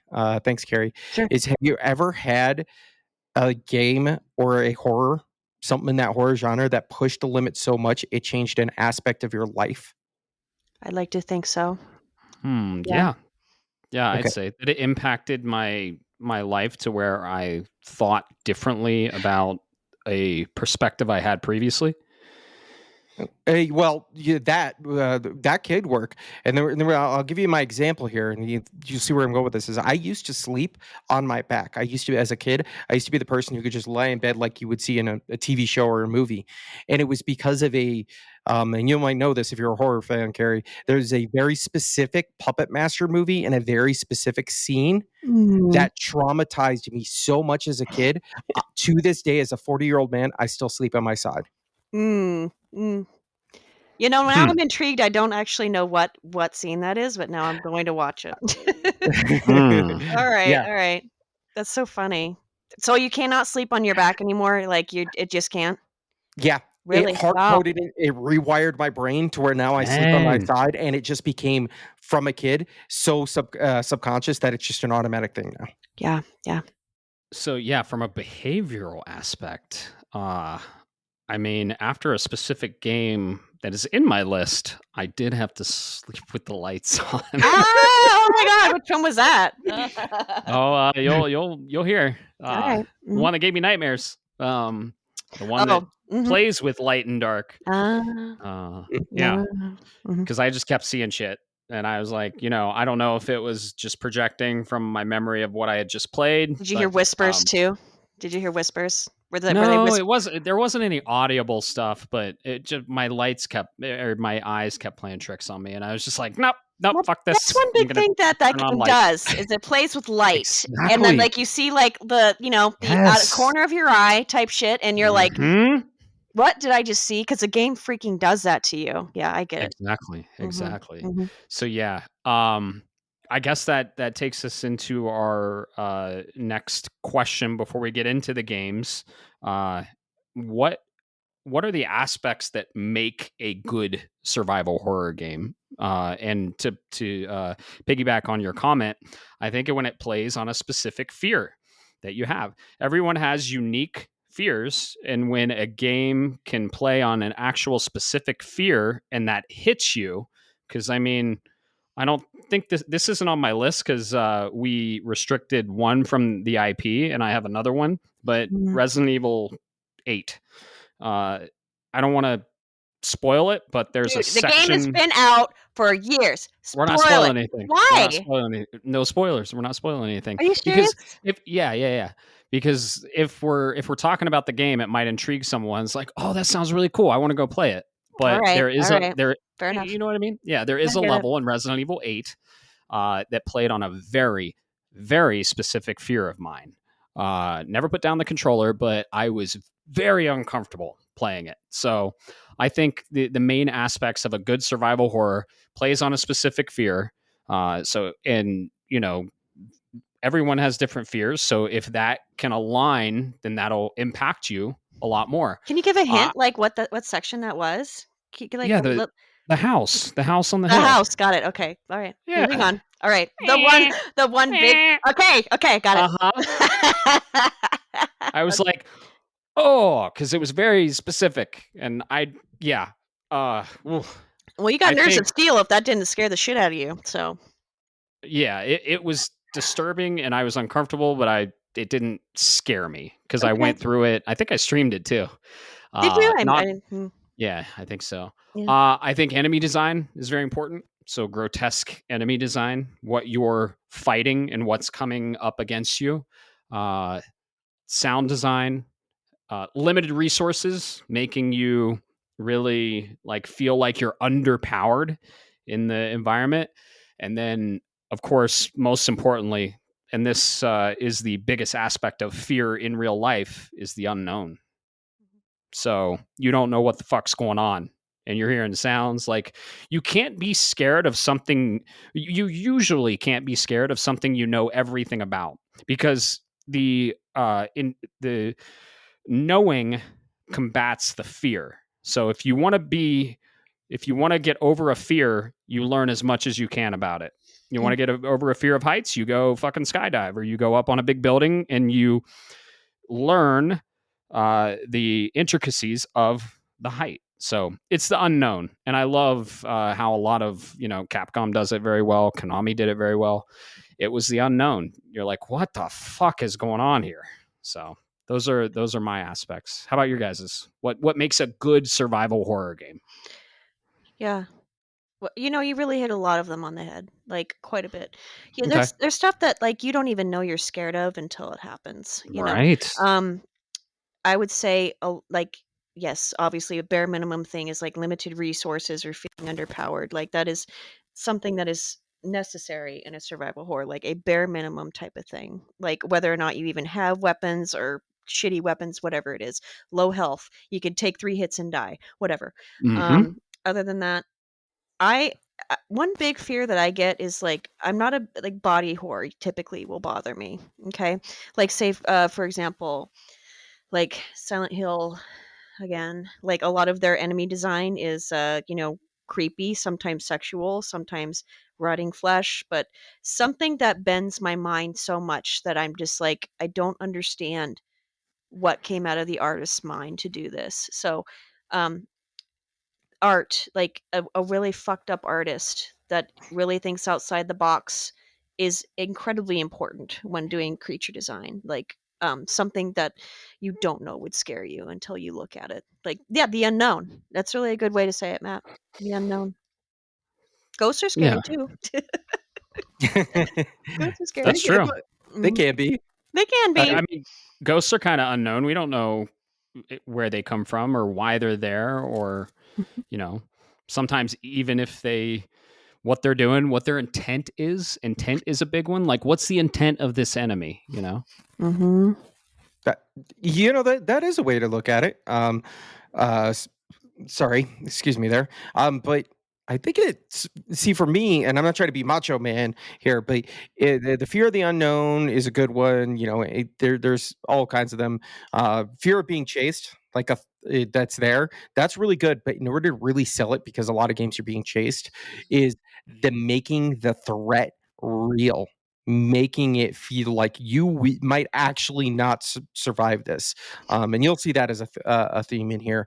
For me is making sure that, hey, whatever the spooky thing is, whatever the ghost is, or whatever it is, it feels like it actually could get you at any time. So combining that realized threat with the unknown of when that moment may strike really creates a good horror game for me. Yeah. And Yeah, unscripted too, right? Like as in like if I'm running, there's a real threat, you know. Yeah, I get that. Sure. yeah, true. I Mm, don't want to spoil the game, but I can tell you a mechanic in a specific game, and don't spoil it. I know you guys both know what it is, mm. but they tell you there's permadeath, Oh, and they even that got like me. That got given me. Hmm. yeah, that even gives an indication that it's going it's progressing towards permadeath, but it never happens. Permadeath is actually they were just fucking with you. I'm So I'm glad not going that to you tell you did what not game. spoil me on that. I'm really glad that you didn't when you knew I Exactly, was right? playing because I was like, yeah, that was funny after Right. I finished it. I was like, I still thought that was a thing until you actually I told know. me, actually, that's not a thing. Like, Yep. fuck them. Because they make it very clear. I Like, know. why would I doubt them as a player? Why would I Right. doubt them in the direction the game is giving me? Exactly. It like literally lies to you. So Yep, but it makes it more tense. it So does. It that's worked. another thing. Tension in a survival horror. It worked. That's a good aspect of a very scary game. Mhm. So, anything else we want to talk about survival horror wise before we get into our list? Is there anything else you guys want to add on Yeah. survival horror I have games? one Yeah. tiny thing that I think that there's a subgenre of horror that we're forgetting, or you guys may not. Mm, wait, I might just hold that when I talk about this favorite game of mine. Never mind. Carry on, Matt. I'll save it. Okay, sounds good. So I think we are all big fans of survival horror. I think our lists are going to overlap a bit. And here's how I think we're going to do this. If someone says a game that's already on your list and it's higher up on your list, I think the person that it's highest on their list gets to talk about it. And then the other person can chime in.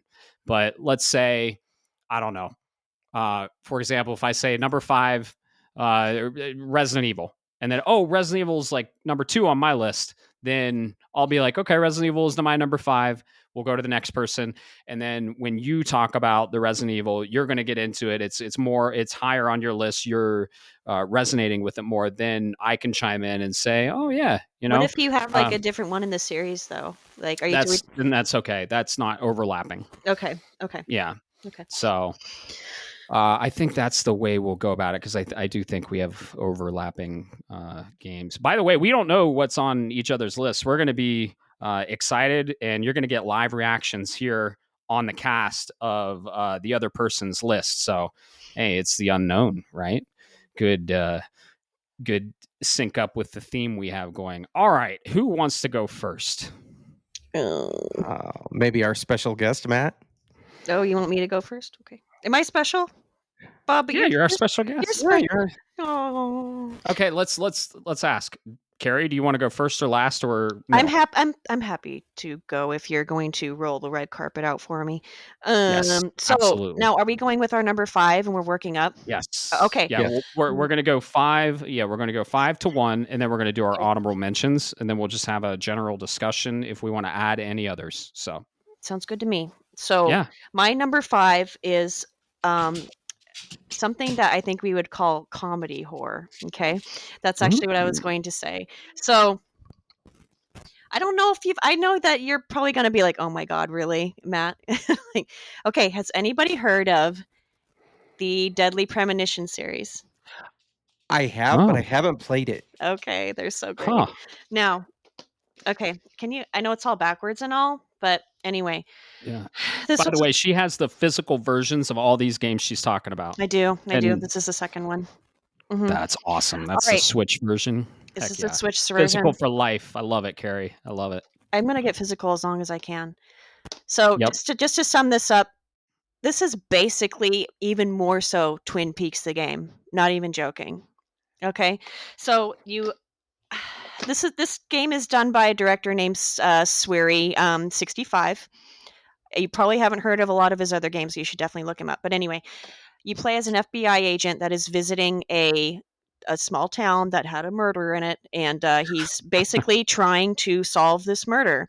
And he is a very eccentric FBI agent. He more or less speaks to himself. He has someone within him that he speaks to. So, but in a way, how it works is when you're playing it, he's speaking to you as the audience. So it's he kind of he's narrating what's going on. He's like, "So, what do you think about that, Zach?"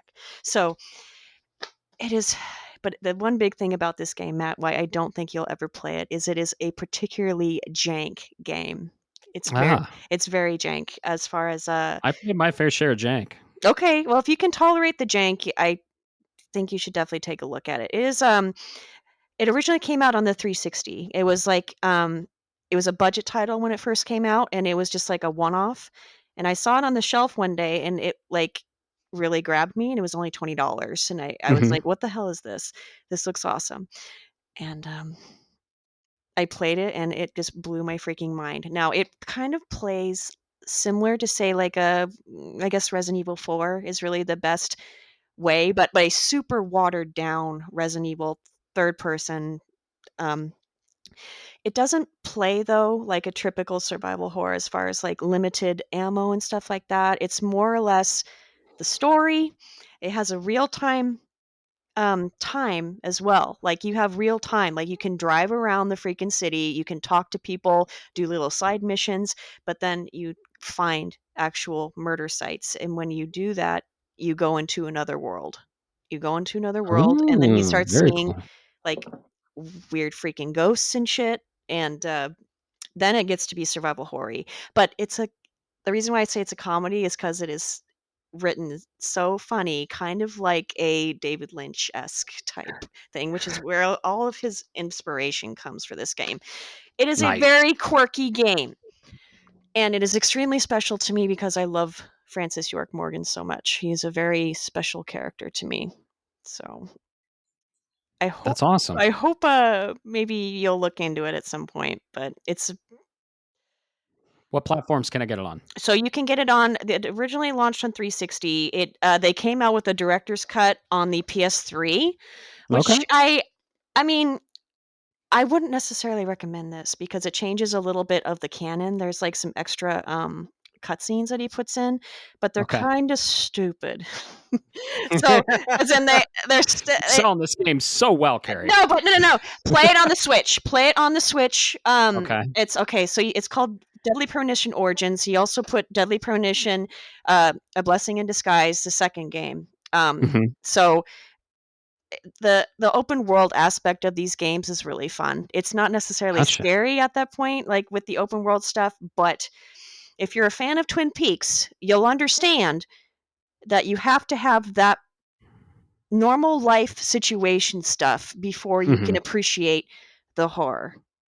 Gotcha. It's earned. It's earned when you play this game. So Okay. Deadly Premonition. Deadly Premonition. Awesome. So you I'll guys give it a probably look. didn't have that on your list, did you? Nope. No, definitely not. All right. Not even close. Very good, though. Very good. Mhm. All right, Bob. Okay. I guess. No.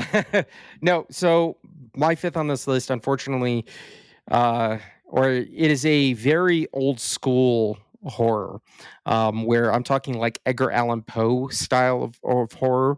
The story is told very Pulp Fiction like, snippets of time and place that are not necessarily in the sequential order. My only complaint with the game is it's locked to a specific console.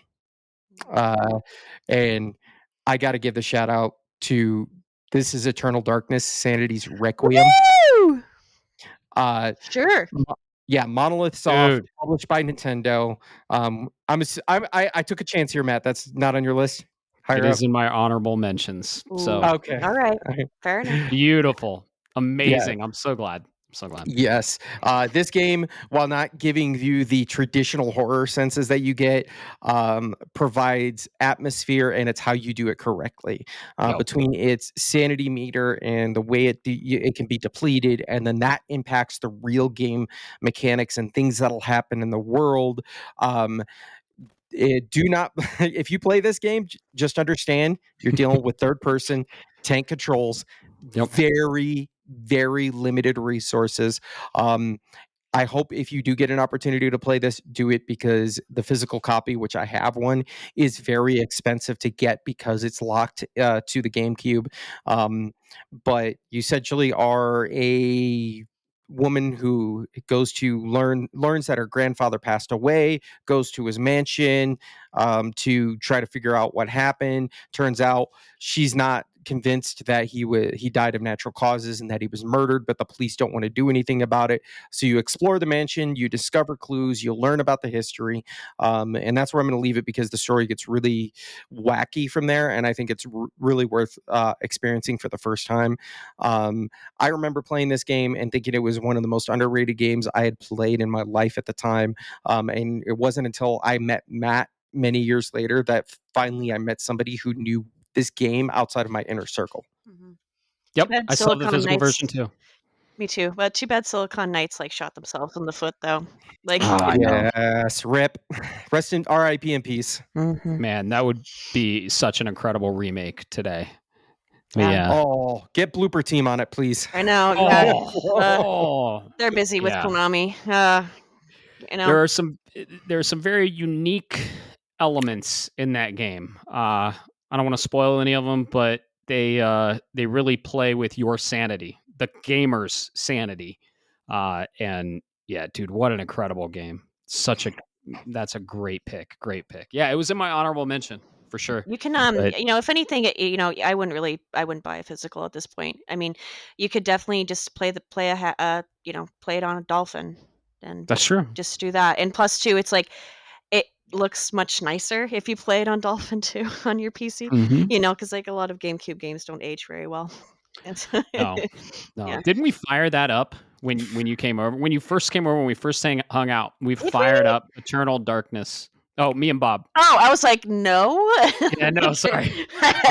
No, Bob and I, when he first came over, when we first hung out, I think I broke out that copy, put it in the Wii, fired it up, because the Wii I have the HD adapter, so it looks a little better, probably not as good as Dolphin, but yeah, what an incredible game. Released on the GameCube, I think, 03, 04, something like that? That would have been 2002, my friend. 02, okay. Gotcha. Yeah, so early on in the GameCube's life cycle. So yeah, really good pick. Just an awesome game. It gets really crazy. Like, you think you know what this game is, but you don't. Yes, and from a survival horror game, it does something that a lot. It's not an original idea, but I think it's something that really lends itself to survival horror, because I think survival horror should be short, bursty games. It rewards you for replaying it and going through, and there are new things and there are new elements, so you're never going to really get bored with it. Yeah, that's a good point. Yeah, there's a choice in the beginning that pretty much, I don't know, determines your path of the entire game and things you can use and stuff like that. So, yeah, awesome call out. Mhm. All right, let's see. My number 5, I'm pretty sure it's on one of your guys' lists. So, Silent Hill 2 Remake. It's on your list, Carrie? Of course it is. God Of damn. course it is. Well, I didn't know if you put the original. You know, I didn't know if you like the original over the remake, but you think the remake's better than the original? no, the remake did the Okay. original justice and then Yes, some. exactly. So, yeah. Exactly. And that's what a lot, actually, a few games on my list. I mean, the original's amazing. The remake just piggybacked on it, made it so much better, and stayed true so well to the original that it was like somewhat a better game. It did the So, impossible. Like I don't remember if exactly. did you watch me stream 2 original? I can't remember if you were there or how did A you little watch it? bit, Okay. but I didn't watch too much because I knew I was going to play it. Did you actually end up playing the original then? I can't remember. Oh, the original? No. Yes. I played the original back in the day on Way PS1. back. Okay. Never finished it though, because holy shit, Well, that game is hard. I mean Silent Hill 2. You played the original of Silent Hill 2 or no? Yes, never Okay. finished it. Okay, gotcha. Yeah. Yeah. You do put it So down because it scared you so bad? no, it was so hard, and I was confused, and I didn't know what to do. Yeah, So I hear you there. I guess I was stupid back then. But No, it's yeah, not that. The game is extremely difficult, and it is. you know, when you're playing it, you think you wanna take everything on, and you just Right. can't. I'm so sorry. You have to run Exactly. when you can. But Exactly. they don't really do that in 2 Remake, though. You can theoretically take on everything if you are careful, you know? Right. Like, if you're a I good platinumed the 2 remakes, so I Mhm. love that game. You have to finish it 9 times, get 9 endings to platinum it. Some Mhm. crazy endings in there.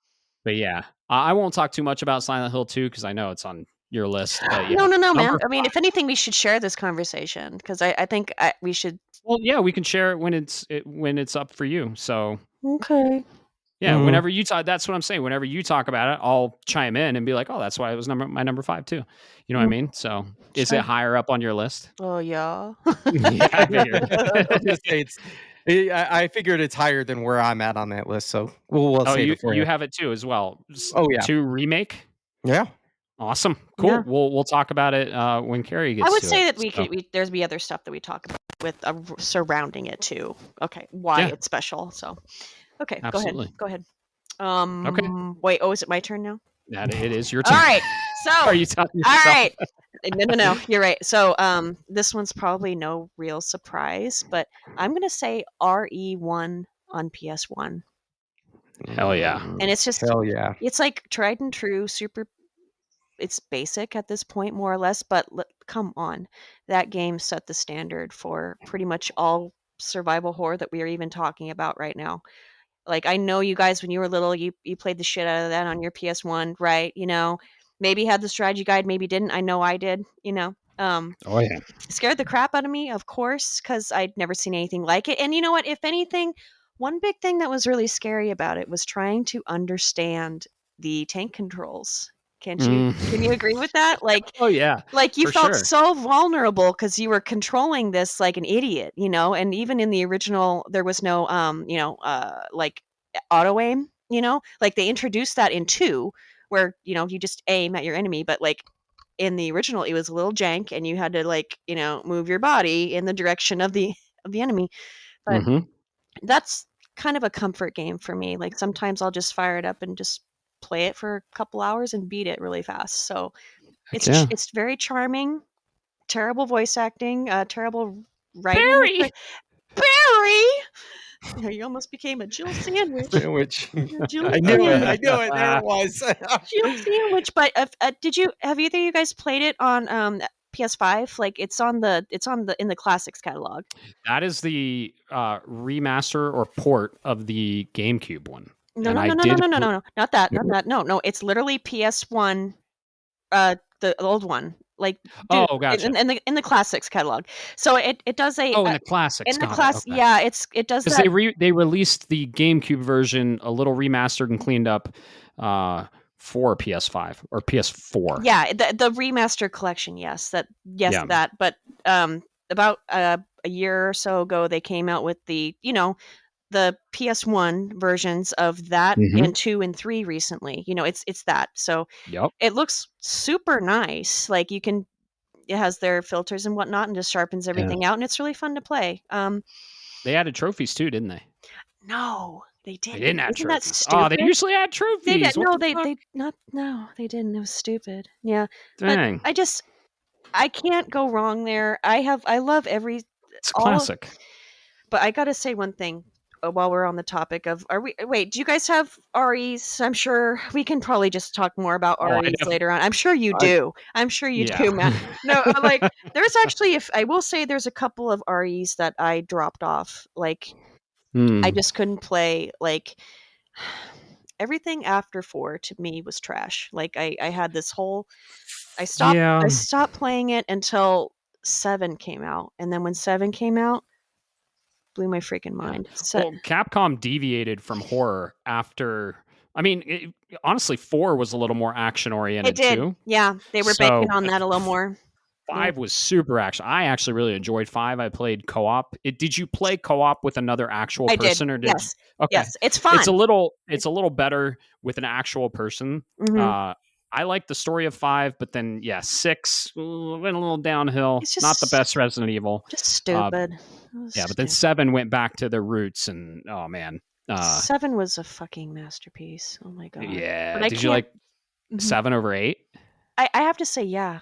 Okay. But then 7, 8 really took it's like they took 4 and 7 and shoved it together, and then you get 8, which is perfect. So 8 is probably my third favorite Resident Evil, and because we said one game per IP, didn't make the list, but shout out to 8, man. Holy shit. Resident Evil Village. It was so hard. You made me pick, and I hated that. I was like, well, shit. If I have to say my most favorite Resident Evil, I guess it has to be 1. That was one of the games. Ryan and I have this thing every year at MagFest. We say, okay, this year you got to play this game, and I'll play this game. And his game for me was Nier Automata. It's a very shameful backlog of mine, and I'm so glad I finally played it. But my game for him, you got to play and stream Resident Evil 8. And I was waiting for a section, and he was like, dude, I'm so glad you didn't tell me what was going on. You could see the fucking fear in his eyes. He's like, ugh. He even still says that's the scariest thing he ever played.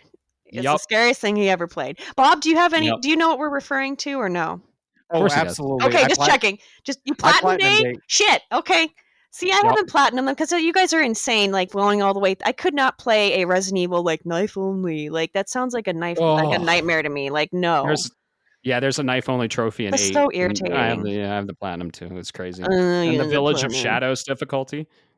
I have the platinum. See, that's one thing I don't do about Resident Evil. I play it on normal, and that's it. Like I just play it tried and true, and I'm just like, no, fuck that. I don't want to do any more than that. So I love them, but no. I platinum Silent Hill 2. I'll platinum the shit out of a Silent Hill, sure. Okay. That's awesome. I don't know. Yeah. Go ahead. Platinums are there if you love the game and you love the meta game within the game and you just want more of it. And sure, there is a meta game within the game. That's probably the best way to describe that. The best way to describe that, Matt. That's perfect. Yes. Yep. All right. Well, mini challenges. Yeah. And it helps you see the entirety of the game too. Because sometimes when I go for the platinum, like I do things that I would never have done otherwise if I was just playing through the game. So it makes you go above and beyond what you would normally think to do on your own. Yeah. Sure. Yeah. Like going to different, like using like other weapons and stuff like that. Yeah. Okay. Fair enough. Sure. Yeah, dude, Resident Evil classic, one of the best survival horror IPs in my opinion. Absolutely. 100%. Yeah, it's funny. It was what makes 8 special and why I kind of go 8 over 7 there, Carrie, is because I didn't go for the platinum per 7. I thought it was a really amazing game, but when I went for the platinum at 8, because you got to do multiple playthroughs, every time I got to that part of the game, even though I was overpowered and knew everything about it, I still dreaded doing that segment. Yeah. Like I was like, dude, how fast can I get through this segment without having to deal with a lot of other stuff? Because I was over it after the first one. It really scarred me. Yeah. Oh, yeah. Every time you go through it, you're like, it's just like the first time, and it's still fucking terrifying. And you're like, oh God. Yeah. I know what you mean. Yeah. Oh yeah, there was a speedrun trophy too, so it was literally like, how fast can I get through this? And it was cool because it originally released in first person, and yeah, there it is, Resident Evil Village, and fucking Chris on the cover, half werewolf. Chris and a werewolf. Yeah, that blew my mind. I was like, when is Chris going to be a werewolf? Okay, whatever. Exactly, right? Yeah. But yeah, it originally released in first person. My preferred gameplay method of survival horror is third person. I know I'm probably an outcast with that, but I'll follow up with you there. I'll follow up with you there. Go ahead. Yeah. They released a patch that made it third person, and I was like, okay, now it's time. I want to play this game all through again in third person, and I went for the platinum then. So, yeah, I like how they're doing that. And RE9, Resident Evil Requiem, is going to be, you can like switch on the fly. So I'm very excited for that. Well, that looks interesting in 9 too, with switching on the fly. Like when you have, my thing is, I like it in first person. You know that we've talked about this ad nauseum. But in first person, you see exactly what the director wanted you to see, to be disturbed by, and you do feel like you have that sense of immersion as that character. You know, you do. But what made Ethan special is because you didn't know what the hell he looked like. You know, so yeah, you still don't. You still don't. I mean, unless you hack it, and you can, I guess. But then it's just his head. But no, there are literal there are renditions of what he actually looks like. You just have to look it up. But as a player at the time, you didn't know what he looked like, so it gave you that sense of immersion. Like, this is more so me as the player, right?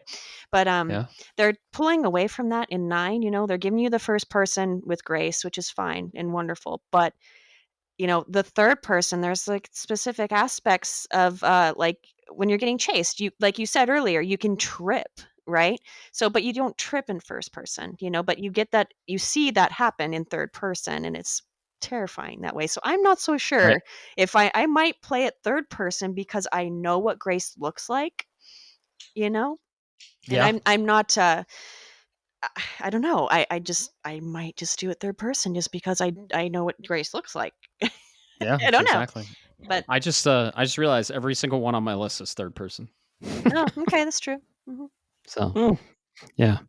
Okay. Who's next? Cool. I think that would take it to me. All right, so I do want to say this is where, make this one easy. This is where I had Silent Hill 2 remake on the list.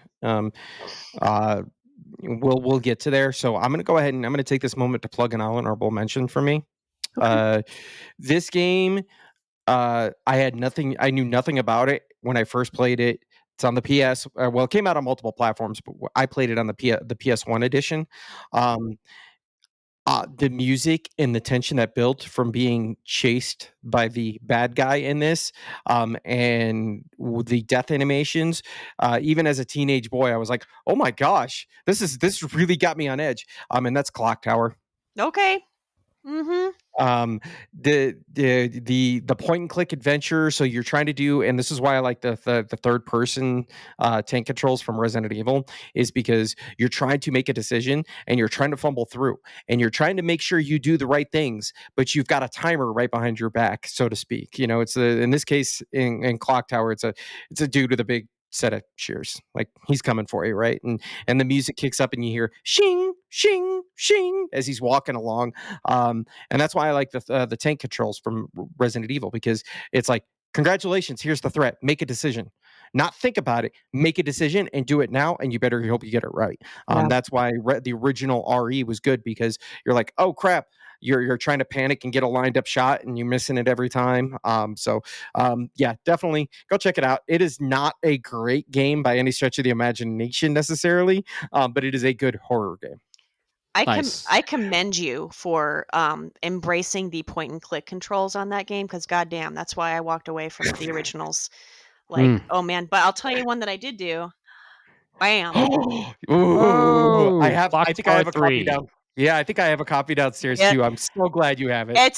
It's a masterpiece. It's great. But they changed the control scheme in this. You've played it? Yeah? Yeah. Okay, awesome. So you know that, third person, run and hide. Very good, very disturbing game. I want to bring this up now that you have that, and I don't want to steal too much from you, but so okay. Go ahead. Anybody heard of this game? What is that? Haunting Ground. Haunting Ground. So this is a spiritual successor to Clock Tower. Ooh. Okay. So you play as a girl named Fiona, okay? And it plays exactly like Clock Tower 3, where you basically need to go run around and find you're being chased by a stalker. Every now and again you will run into a stalker. You need to find a place to hide, wait him out, and then maybe run the other way. So that's 90% of this game, right? And then there's of course like a stamina and sanity meter as well, so if you get too freaking scared, like you'll panic and you can't really do anything. You do not have weapons in these games either. Like did the original Clock Towers on PS1 have weapons? No, not that I remember. Yeah. You just were so your only option was to hide, and that's what made it really cool. Mhm. Because there were some points where I thought I would go like into a closet or a bathroom stall, and I thought I was good, and I thought I was in the clear, and I'm like, yay! And then I hear those scissors coming, and I'm like, Mhm. no, please no! And he walks up to it, and he opens it up, and you get the death animation, and you just like you feel so defeated because you thought you hid You thought correctly. you were doing good, right? Yeah, I've done yeah. that too. Like, did you play the SNES one or basically the Famicom one at all? No, I never got to play that one. Okay, I gave up on that one too. I really tried because it's side scrolling, but it's very like the main character. Her name is Jennifer, and she looks exactly like Jennifer Connelly, and it's really interesting. So Oh, yeah, you could just at least check it out. That it is on. There is a remastered version on PS5. Maybe do a quick look at it. So it's on the marketplace and everything. Um, anyway, yeah, Very cool. I attempted to play that. I couldn't do it. It was too hard. It was too hard. I walked away. But a third person hiding game, I can most certainly do that. But I wanted to say one last thing about Haunting Ground. Her dog that she eventually meets, his name is Huey. oh, Yeah, I loved him so much that I had the Chihuahua when I was younger in my 20s, my early 20s. I had a little white Chihuahua, not just James. I named him Huey. I named him Oh, Huey after Huey, and he was very very good. He cool. was a very good boy. I'd like to think that James is Huey reincarnated. So I love that. yeah. Anyway, And James is a callback to a survival horror game as well. Yeah, that's right. yes, it is. So, my survival horror dogs. Yes. Heck yeah. Carrie, you have inspired me to grab all the physical editions on my list Oh, as good, well. good.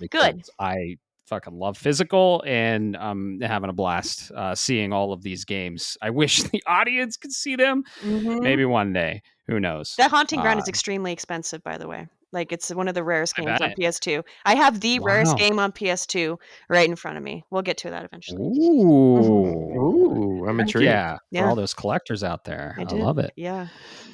Go ahead, Matt. Very cool. Or- All right. Well, yeah, no, Clock Tower was a good call out. And then your pick was what was your pick? Silent Hill. It was Silent Hill Yeah. remake. Mhm. Yeah. And we'll get to that. Cool. Yeah, my number 4 is probably also on our list. Maybe. Bob, you haven't played it. Carrie, you played it. I don't know if it made your top 5 though. This game I just played. That's Cronos, The New Dawn. Dude, it did make my list. It made such an impression of me, but you take this away, man. I will add to yours. Wait, hold on. What number is it? Is it higher? Because we'll talk about it. It kind of blew my mind. Like, oh, it's higher. Okay, yeah, we'll wait. We'll dude, no, you can take this one. You just platinumed it. Okay, it's okay. You have a lot to say, and I'll add to it. Go ahead. Yeah. Oh my God. So Cronos, The New Dawn, Bloober team. When they unveiled this game, I was on the heels of Silent Hill 2 remake, and they proved themselves as a developer. And I said, "Holy shit, they're making a new IP!" Like the medium wasn't really critically received. I still want to play it, but as you should. Yeah. Yeah. Mhm. But this game, has the trappings of BioShock. It has, some Silent Hill stuff, Alan Wake stuff, just an amalgamation of everything I love survival horror. Resident Evil, just an amalgamation of all the games I love. And you are this traveler. What's the number? Traveler ND 3576. 3576. You are a traveler. Mhm.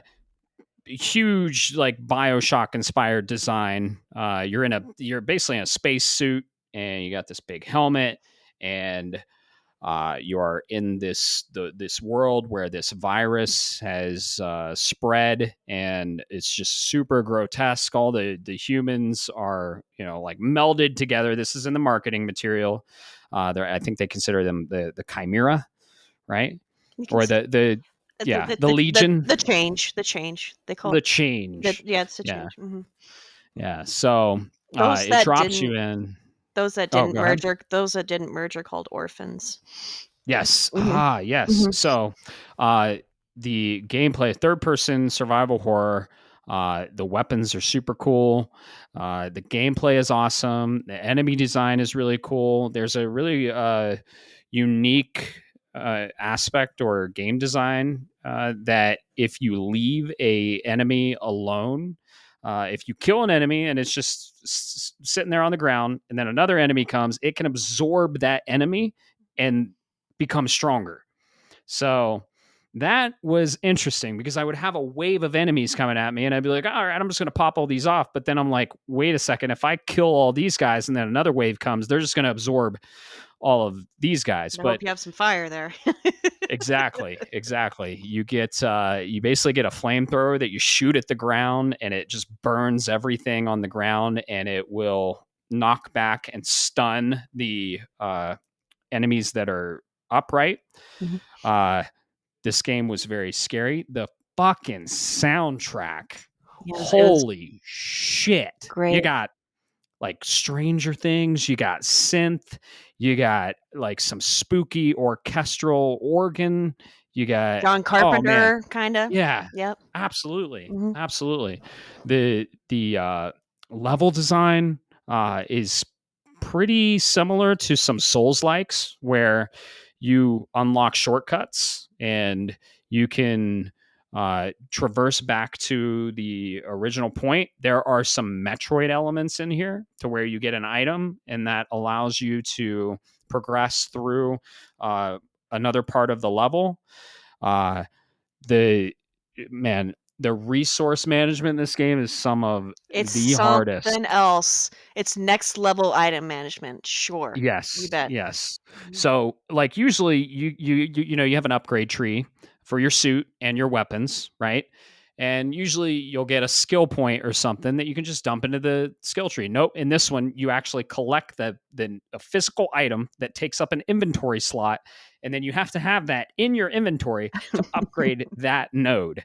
And like sometimes when you have a 3-point upgrade, you have to have 3 of that item, and you start with 6 inventory slots. Mhm. It's crazy. Mhm. So yeah, dude, the sci-fi aspect of this game, there's time travel that was in the marketing, Mhm. and they do it so well. The undertone, the political undertone of this game is pretty heavy. Yeah. Every, There is a big political undertone. You bet. yep, Absolutely. yep. It's set in you're mainly in Poland, You're in I Poland. believe. Mhm. Yeah, in a post-apocalyptic Poland. Mhm. The writing, the voice acting, like the main character, as like it progresses, she's like super monotone and robotic, and then you start seeing like character development, you start seeing emotion, and you don't even know who your main character is. We're not going to get too much into it, but Why is there's she still a hitting lot of him? Yeah. exactly. There's still a lot of unknown. And like, am I even human? What's going on? And they leave it so open ended that it's a very big conversational piece. Mhm. That's like a lot of theory crafting, just Sure. twist after twist. And the main twist, I was like, holy shit. It's like BioShock level twist. Let me just say that. Uh, Yeah, I played it on PS5 Pro. I played it on the Pro mode. It ran beautifully, no hiccups. I mean, I had some frame drops in some really busy parts of the game, but 99% of the time it ran beautifully. It's gorgeous. It's UE5, how UE5 should actually run and look. I was using the screenshot feature. I was taking screenshots in the game, and some of the screenshots I got They were are epic. They were incredible. fine Awesome. screenshots. Yeah. Thank you. I liked Thank it. you. Like every time you would send something new, I was like, shit, dude. How did you do that? Like, it looks really nice. But, another Yeah. thing that Cronos has is Cronos has the gameplay sauce. It really does. It Yes. has the sauce. It's fun to play. Mhm. Just either charging a shot or popping off a shot. Like I would say, you like 9 times out of 10, you should really charge that shot because it's going Oh, to be 100%. you should because it's like it's a bullet. A one stinking bullet is like so valuable. Yeah. So it's stupid. You wouldn't think so, but goddamn, is it ever? Yeah. I loved the setting was absolutely gorgeous. It was Mhm. when you do go back in time, I don't want to spoil too much, but the setting like was just so beautiful. Like the snow like really brought me to a spot that in my heart that it was really hard for me because like I grew up in North Idaho, and I'm like only recently been in Texas for like a year and a half, and I miss Mhm. the snow a lot. So whenever I see snow, I just get really bent out of shape. I don't know, but anyway, aside from that, yeah, it played so freaking well. It was fun as hell. Just like I could not put it down. It was like a good book. I just played the shit out of that game. Like I beat it in 3 days, and then I immediately turned it back on again, and I went Yeah. back through it again. Yeah, you did. Same here. You did the same I did thing. too. Mhm, Yeah, I played completely blind the first time. I think I got like 92% of the collectibles. I was very thorough. mhm. And that's another thing this game does. It rewards exploration. Like in the nook and crannies, if you're Yeah, like, oh, is there a little item here? Oh, there is. And it's an important one. The weapon diversity, a lot of really cool weapons. You can upgrade them, and some of them hit like a truck. Just a super fun game to play. And then like the gameplay loop, you're constantly going from save room to save room. We got save room music. yep. That's back. That was nice. Gorgeous save room Yeah, music. This game is so underrated. yeah. I hope that it's on sale right now. By the way, so if you Mhm. even are thinking about playing it, it's like 15% off. But on the exploration front, I'm going to say one thing that I particularly enjoyed that I think that you will disagree with me on. I love that there is no map. I love there's Ah, no map because I'll tell you why. You use your brain and yeah. remember your environment, okay? Like you look at like maybe these visual cues of where you've been, like okay, I took a right, I took a left, like those little things you remember and you don't obsessively look at your map over and over and over and over. I can Like see that. Yeah. so as much as I love Silent Hill, we all know that, but I was an obsessive map opener. And Mhm. even the freaking game tells you how many times you looked at the map. Like the devs know you're going to obsessively look at that map, so Yeah. I was really glad that it didn't take me out of the experience to have to look at a map all the time or have a mini map on my screen like that. It gave you Yeah. the bare minimum for horror. You figure it out and remember where you are. Like, where was Yeah. it? Go find it. Like, where was that safe area? I don't know. Let's just backtrack a little bit and maybe we'll find it. I liked Right. that. I know you did not, but I did. I can definitely appreciate it for this genre, Mm.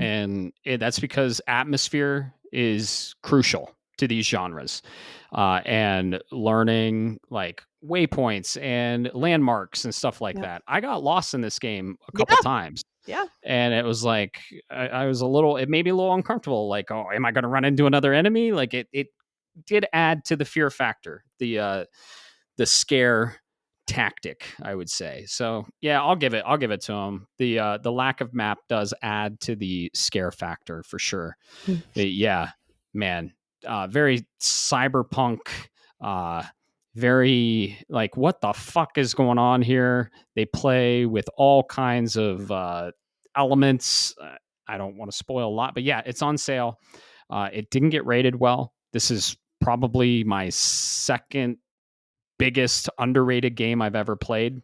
I think it got like 76 or something I like could that. give a I think shit this when game. anybody says. Yeah, no, I know exactly. I'd give this game over 90 Oh, easily. yeah. I would put this in the echelons of third-person Sony first party. Sure. Yeah. Honestly, like I this game is fucking incredible. I love too that, one thing, Matt, that really I'll say that when I first saw it, when I first saw the trailer, we saw it together when we were watching like the Nintendo Direct, right? And then I was like, like mildly intrigued because I'm like, oh, Bloober, okay. I'm really interested here, but I wasn't like, holy shit. But the minute you told me like it's a female character, I went, oh goddamn, I'm all in.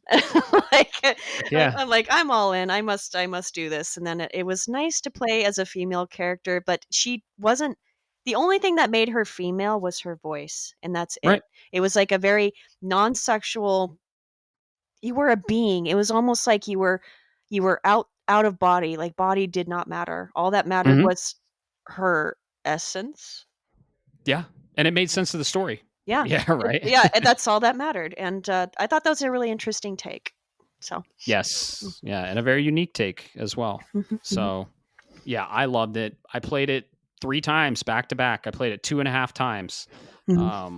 And it you can play it again and you can learn new stuff about it, and there's multiple endings, and you get a secret ending if you play it again. So incredible game. Loved it.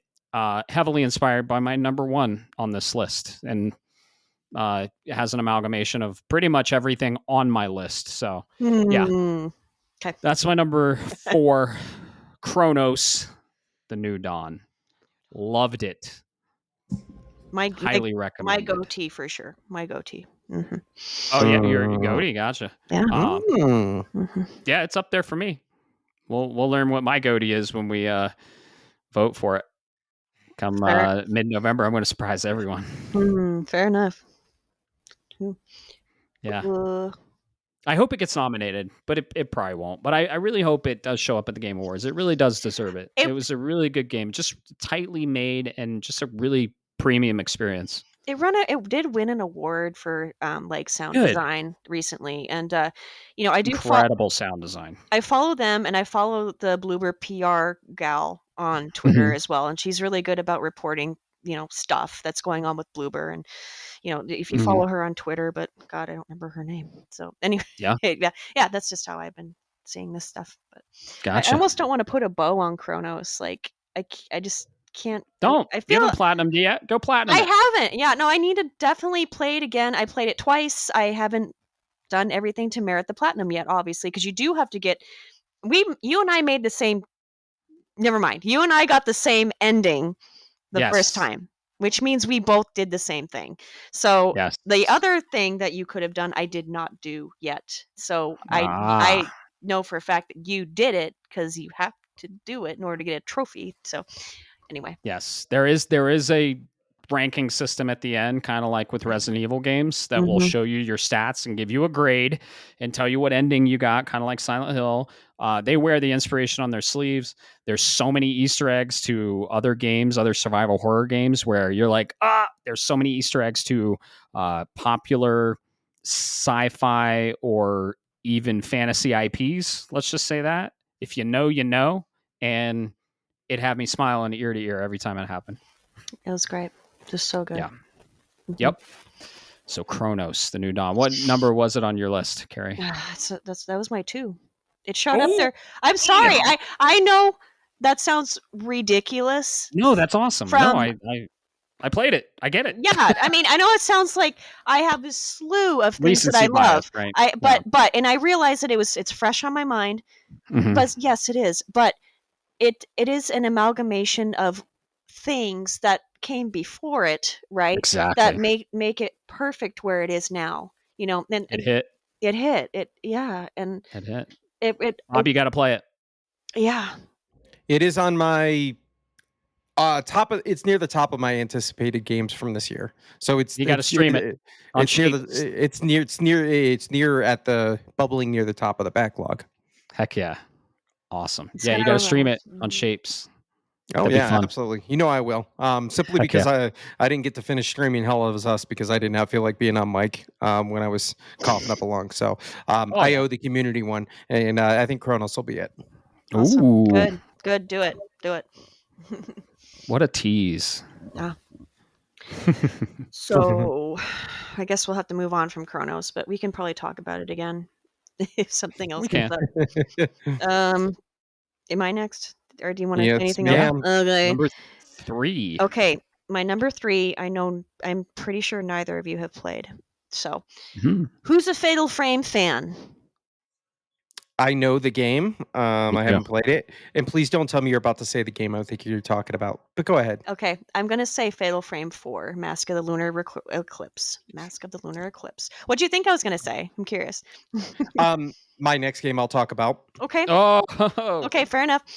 Now I have played all of the Fatal Frames. Okay, I have them still.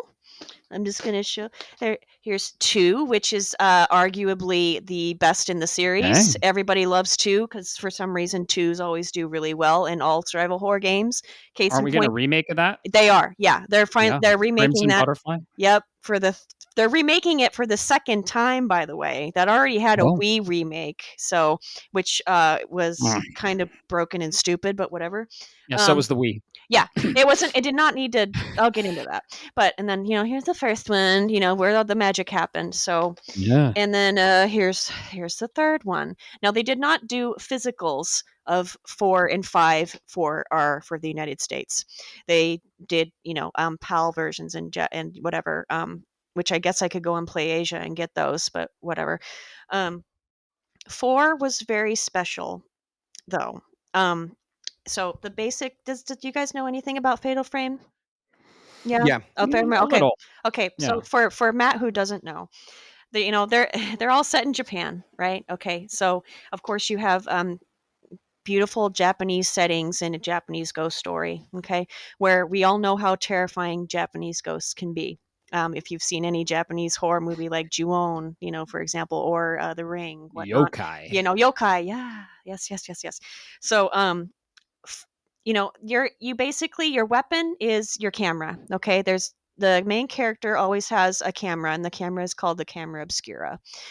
So it basically can take photos of ghosts, and when you do, um, basically you draw energy from that ghost and you capture it, and that's how it's literally you shoot them. You take a good photo of them. The better the photo it is, like if they're right up in your face or you've accumulated enough charge, then you get a good shot and it hurts them more. Anyway, that's basically the entire combat system. Very cool. But then you also have other parts that make the environment super unsettling, right? If you're scared of ghosts, like if you're walking around, you'll see a ghost suddenly appear just right over there. And if you take a really quick photo of it, you'll hear them speak, and there's a name to that photo, and you'll get some context to that ghost. So they'll haunt you, and you can see them, right? So 4 took a little bit more of a turn as far as it wasn't quite as Japanese as it normally was. Like the 1, 2, and 3 always took place in like a dilapidated Japanese house or a Japanese manor, right, or a small village, which is what 2 did. It was always in a Japanese house, but um, in the fourth one, it kind of went to a like an asylum in a way, like a all the girls that were there were it was a little bit more like a hospital environment and not quite a not quite Gotta a have a hospital. yeah, it got a little more hospital-y, and that made it a bit more creepy. It had all the girls in the games, like they always are really cute and are dressed like in their cute little Japanese, like trending outfits, and they're all really fun and cute. But I know this is really hard to explain, that you guys may not find that appealing whatsoever. But if you like ghosts, definitely you need to play it. 4 had a really weird story though. When it came out, it originally came out on the Wii, and it was going to come out. It came out in the UK and all that, but Reggie Fils-Aimé, how did he Visa May. Fils-Aimé Resume. Fils-Aimé Reggie himself said that that the United States they don't want it in the United States because they don't feel it would like suit their audience. So literally, he blocked its release to the United States, and it became the most pirated game at the time to mod your Wii and play it on your Wii. And goddamn, did I do that? Yeah, I mean, Nice. I was so mad though that happened. I would have sunk money into that. I would have bought it, And that same freaking thing happened with the remake for Fatal Frame 2: Crimson Butterfly on the Wii as well. They didn't do an American release, so I don't know. It had a little bit of trouble for a long time, and then finally they did a port to the Switch and PS5. Finally, they were like, we have fans for this freaking game. Let's put it out, and they were great. They're beautiful, absolutely perfect. I've played every single one of them. Japanese horror. So yeah. I had a feeling you played Fatal Frame. When you mentioned ghosts can be scary too. That's exactly where my mind went was the Fatal Frame series. I'm glad you picked that up. I'm glad you picked up that hint. Yeah, I've never played them, and they've always had my interest. Just because of that premise of the camera is kind of your quote unquote weapon, but that's it. And it's very you put it best. It's so Japanese. It is so Japanese. It is a very slow paced game, by the way. Like, it is entirely atmosphere. You are 99% of the time walking. Like, you can run, but you kind of, I feel like you can attract ghosts when you run. So I try to walk and like absorb the environment and the beauty of this dilapidated house or wherever the fuck I am. Like, I really absorb the atmosphere in those games quite a bit. So I'm glad that you caught when I said the ghosts are scary. So they are. That's awesome. Yeah. I've heard really good things about it. So yeah, I know, you just have to try it. Yeah, but I know that you boys, and it's not, I don't know if you would like it as much, but it's really, really good if you're into any kind of Japanese horror whatsoever. I'm intrigued by the remake coming out for PS5, Crimson Butterfly. Yeah, and that's is it 2 or 1? It's 2. It's actually, and Two? they're all standalone mostly. There's only some connections. 2 stands alone, but there's a little bit of character connections with 3, and 5. So anyway, gotcha. You don't need. You can just play 2, and it's fine. Okay. Very cool. Great really pick. good pickup. Really good pick. Good. Yeah. I wanted to. They're a standard. They're really a standard. So, yeah. Heck yeah. Anyway, I want to hear what Bob's number 3 is. Number 3. Number 3. Yeah, when you mentioned Fatal Frame, or you mentioned Fatal Frame, I was like, okay, it might be that one, or it might be this one that I had thought of, because this one also has no combat to it. Okay. The player is completely defenseless. This came out. It's a last gen game. I remember because a buddy of mine said, "Dude, you need to play this game. It's really, really good. It's really scary." And I'm so glad I picked up on the recommendation from it. This was developed by Red Barrels, and that's Outlast. Okay. Yeah. Yep. This game is, particularly when you mentioned that it takes place. It takes place near and dear for people. It takes place literally in Lake County. Here in Colorado.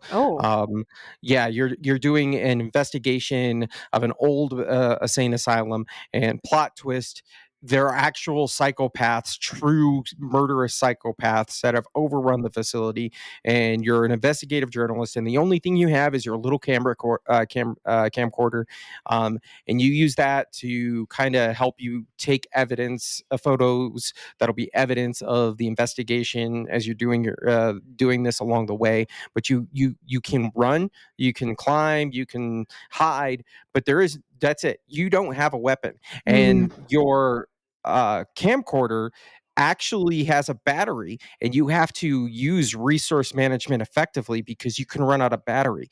The enemies are used to being able to see light, so you can be like, "Oh, I'm going to use this flashlight," but oh wait, nope, that's going to spot this guy knows where it's going to come from. So you use the night vision on your camcorder, which will drain the battery of it, so you can see things. So now you might find yourself in a situation where you're completely in the dark. Yeah. It was a great blending. It's a great blending of stealth. It's a great blending of horror. The story is, I'm going to leave it to people. It's got a really cool like plot twist ending at the end. I think it leaves a lot of open-endedness for people. But I never got a chance to play the second one. But this first one really left an impression on me because it was tension the entire time that you're playing that game. Hearing there's some 6-foot Ed Gein looking murderous psychopath screaming and trying to hunt you down, while you have other patients in the facility screaming, in the audio design that came with that. Amazing, blew me out of the water. I'd never even heard of Red Barrels, and apparently I looked it up later, they had made like 3 different games beforehand. So is it mostly, I haven't played it yet actually. Is it mostly stealth then? Like do you hide? Okay. Yeah, Okay. that's the mechanic. It's stealth. It's a stealth horror. Stealth horrors are hard for me sometimes. They are so fucking scary. Oh yeah, this one is scary and it is difficult. Okay. Got it. Very cool. So, and has anybody played The Evil Within? Yes. Okay. What did you think? It was okay, if I'm going to be honest. It was good. It just didn't strike me to make the list. Yeah, I think it is the didn't. It best way to didn't put it me that either. way. I really wanted to like it because some of the enemies, like especially in 2, their design is really freaking weird. And like if you ever look them up, it's just really interesting and terrifying. But the reason why I'm bringing it up is because there's a lot of stealth elements, as well as like over the top hard Resident Evil type shooting, like stupid hard. And so I gave up because it was like a blend of that, and it pissed me off too much, so I quit. Anyway. Yeah. So I wanted to love it though, but I couldn't. It was too goddamn hard. Anyway, One of the devs of Resident Evil made that, I right? know. Yeah. Yeah. I believe it was a flat out Shinji Mikami game. So yeah, which Very I was cool. really upset. But whatever. Yeah, I've heard mixed things. I've heard some people that like it, and it's actually on my backlog. I have it for PS4 physical, and I've been wanting to play it, but Well, let me know when you right? do. Maybe I'll try it Yeah. again if you say it's cool enough, I guess. For sure. I would say I looked at it, Carrie. Good call. It was Shinji that It was that was Shinji, the right? director Yeah. for Evil Within. I hadn't even thought about that. I didn't even make that connection. That's really good. I know my stuff, I guess. I Yeah, I guess. guess. But no, I love Shinji Mikami, and I love a lot of like most of his work that he's ever done. And it's like sometimes it's like that was one of them. I was like, no, god damn it, I wanted this. I wanted to love this, but no. Dang. The survival horror encyclopedia over here. Carrie. Yeah. There's some kind of like there's a lot that I haven't played. Like there's so much survival horror out there, you guys. Like all those random games on Steam and stuff. Like there's some games that I personally would never play, but I like to watch some very specific YouTubers play them. Like they're so like there's ones that I just would never play, and they're fun to watch others play. But yeah, there's so much, but we're narrowing it down to the masterworks of art as far as survival horror goes. So anyway. Yeah, we are. Number what? I'm on number 3 You're now, number right? 3. Yeah. Number 3. Speaking of Resident Evil, that's higher up on the list. Okay. But you fucker. You fucker. Gotta give it to Alan Wake 2. Alan Wake. Love you, Alan Wake. Got the physical version here. Can I have it? Can I have it? I know. No. I played the original on 360 on release. Yours is sealed, Bob. Yes, it is. Time to play it. Because he has it digital. Oh, okay. It came out digital first. You both did the same thing. Got it. Okay. Yep. Okay. Yep. Got it. First off, is this on either of your lists? I wanted it to be, and I just I couldn't do it. I couldn't. You made me pick other things, Matt. So no worries. Now at least we can talk about it because you made me pick other stuff. Yeah. Okay. Exactly. You're fresh off the heels on this, Bob. You've beat it. The original impacted me so much on the 360. Just masterclass storytelling. You're a writer named Alan Wake, and you're dropped into Bright Falls. It's Pacific Northwest, and you're going to a lake house with your wife, and shit just starts getting weird. You start finding pages of a story that you don't know who wrote, but then you come to find out very early in the game that what you're reading on the pages is happening in the game. And you come across these humans that are engrossed by darkness, and you have a flashlight with batteries that are consumable, and you burn the darkness off of these Taken, or I don't know what they're called the what they Taken. called. Yeah, it's the Taken.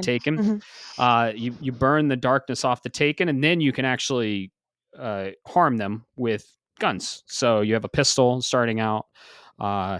Just man, it plays with light, so light and dark, and they can't go into the light, and just the story. But Alan Wake 2, I was so excited when Remedy announced this. I was there day one, played it day one. It released October of the year. I think it was 2022. It was recent. And it was just the awesome release time for the spooky season. And holy shit, like, you gotta play 1 before you play 2. Like, Let me just say that. You absolutely gotta. must. You just can't do it. And thankfully they remastered 1. It was stuck on the 360. They remastered 1, and it's for PS5, so you can play Alan Wake remastered. Highly, highly recommended. Some of it has aged a little bit. It has aged, yeah. Anyway. It's another third-person survival horror, but yeah, Alan Wake 2 released. I can't really get into the story because it's a direct sequel to Alan Wake 1. It picks off exactly where picks up where Alan Wake 1 left off. But now you're an FBI agent, and shit, you're in the same town, and it goes into other areas of the setting of Alan Wake 1. But you also, and they showed this in the marketing, right? You also play as Alan Wake. Yeah. Dual protagonists is what. Dual protagonists, yes. Yeah. And then the nightmare realm. And it plays with the dream aspect. Because when you dream, you don't really you can't you have images and maybe sounds and stuff, but they don't really connect, and something can just change immediately, and you just hop to one thing, and like they play with that, and they played with the PS5 loading times to where they will load new shit behind your back. So yeah, when you turn around and you go and you turn back around, shit's changed. Yeah. So it's like it's the best representation of a dream state, and you're in the dark place. Let's just say that, and yeah, you have the flashlight again with the consumable batteries. You have to burn the darkness off the Taken. There's really cool weapon variety. The developers Remedy, they of course are one of the best developers when it comes to survival horror, and they make Control and everything like that. I played it on PS5 at the time, and yeah, just dude. And Remedy loves their musical sequences. Let's just say that. Poets of the Fall. Poets of the Fall. Yep. Control had it. Alan Wake 1 had it. And then they have a fictional band in the game that's based off of Poets of the Fall, and they're the Gods of Asgard. Yep.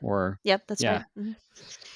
So that comes into play in Alan Wake 2 as well. And the technical achievement they did with this interactive sequence blew me away. That was the like strawberry on the cake. That entire part was just like still my best part of the entire game. I was just like like I had that song stuck in my head for like a week.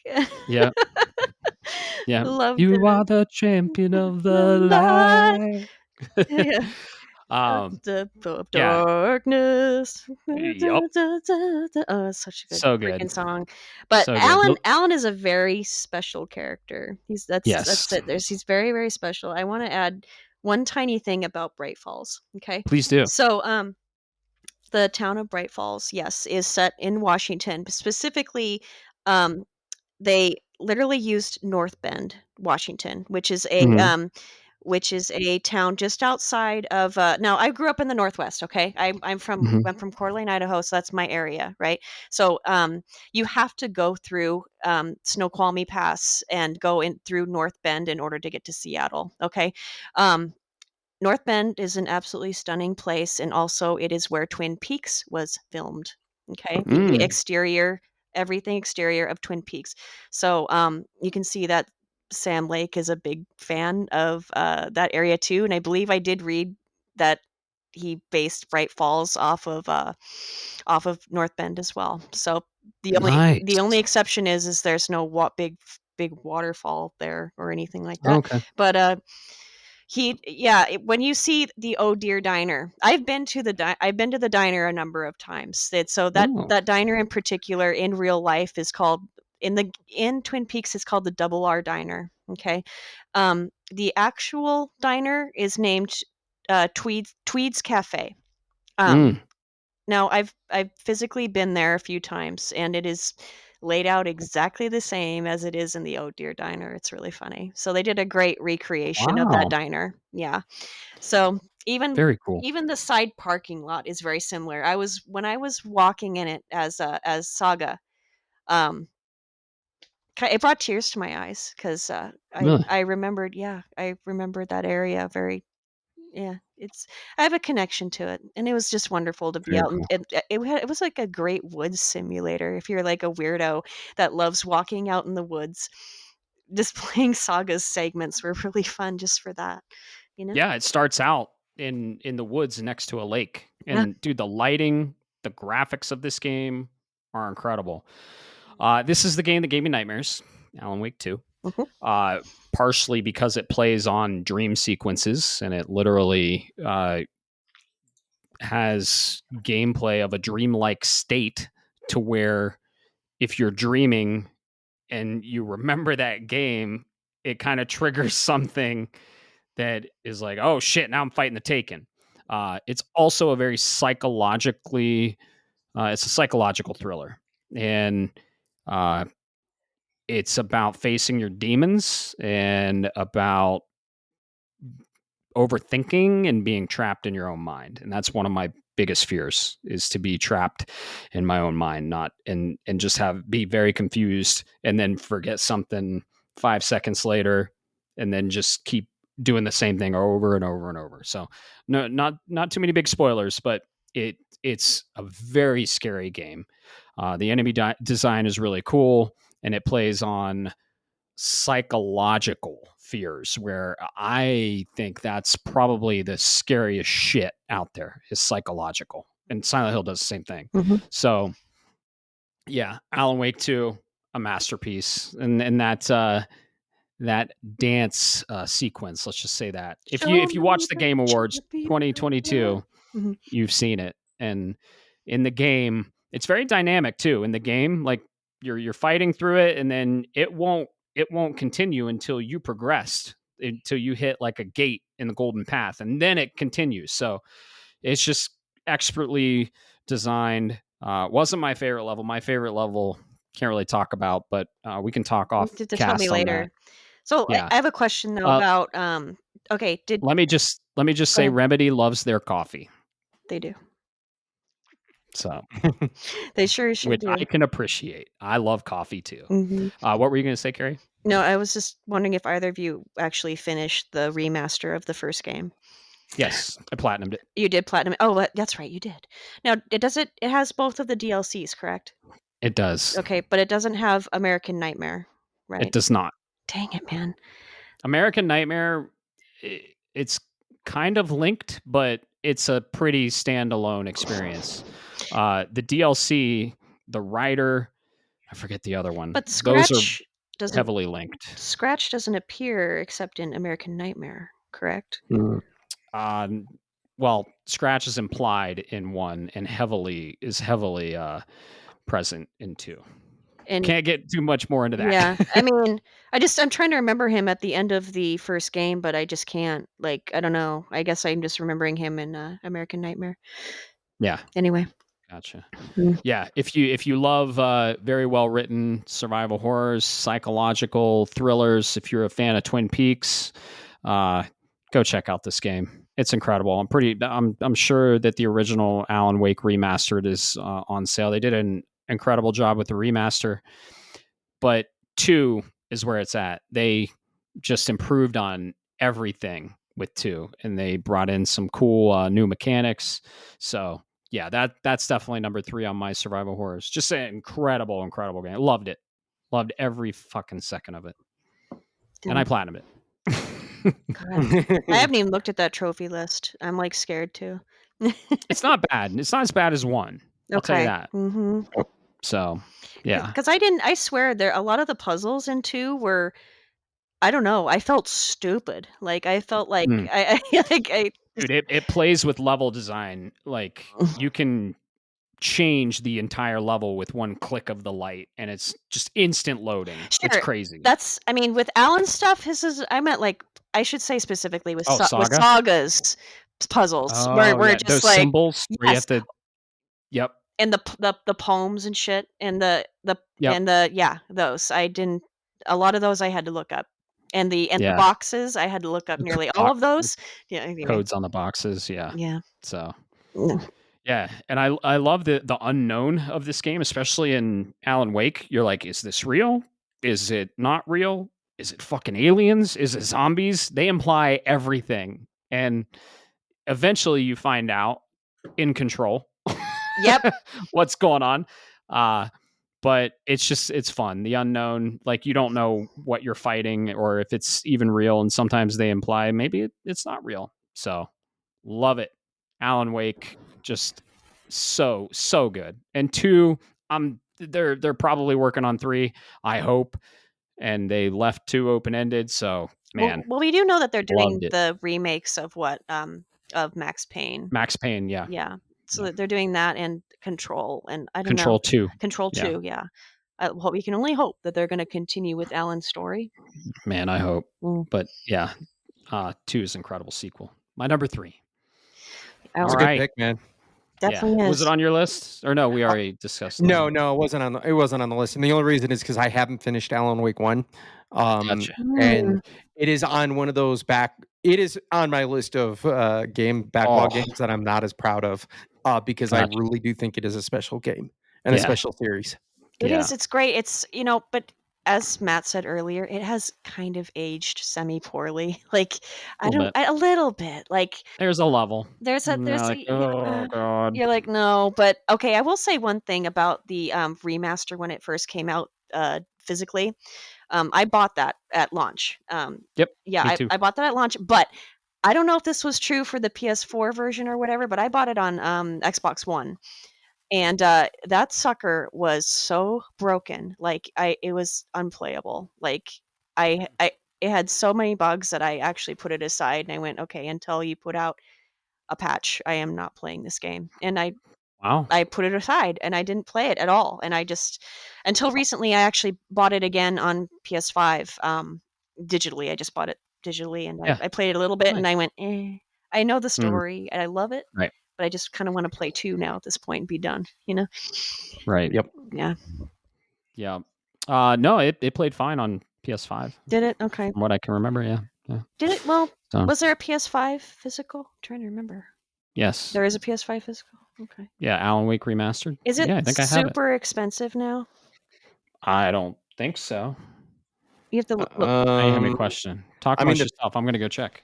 I mean, I don't know about the physical for the first one. I do know the first one is included as a download with the second one. Oh, okay. So that's why I kind of included as part of there.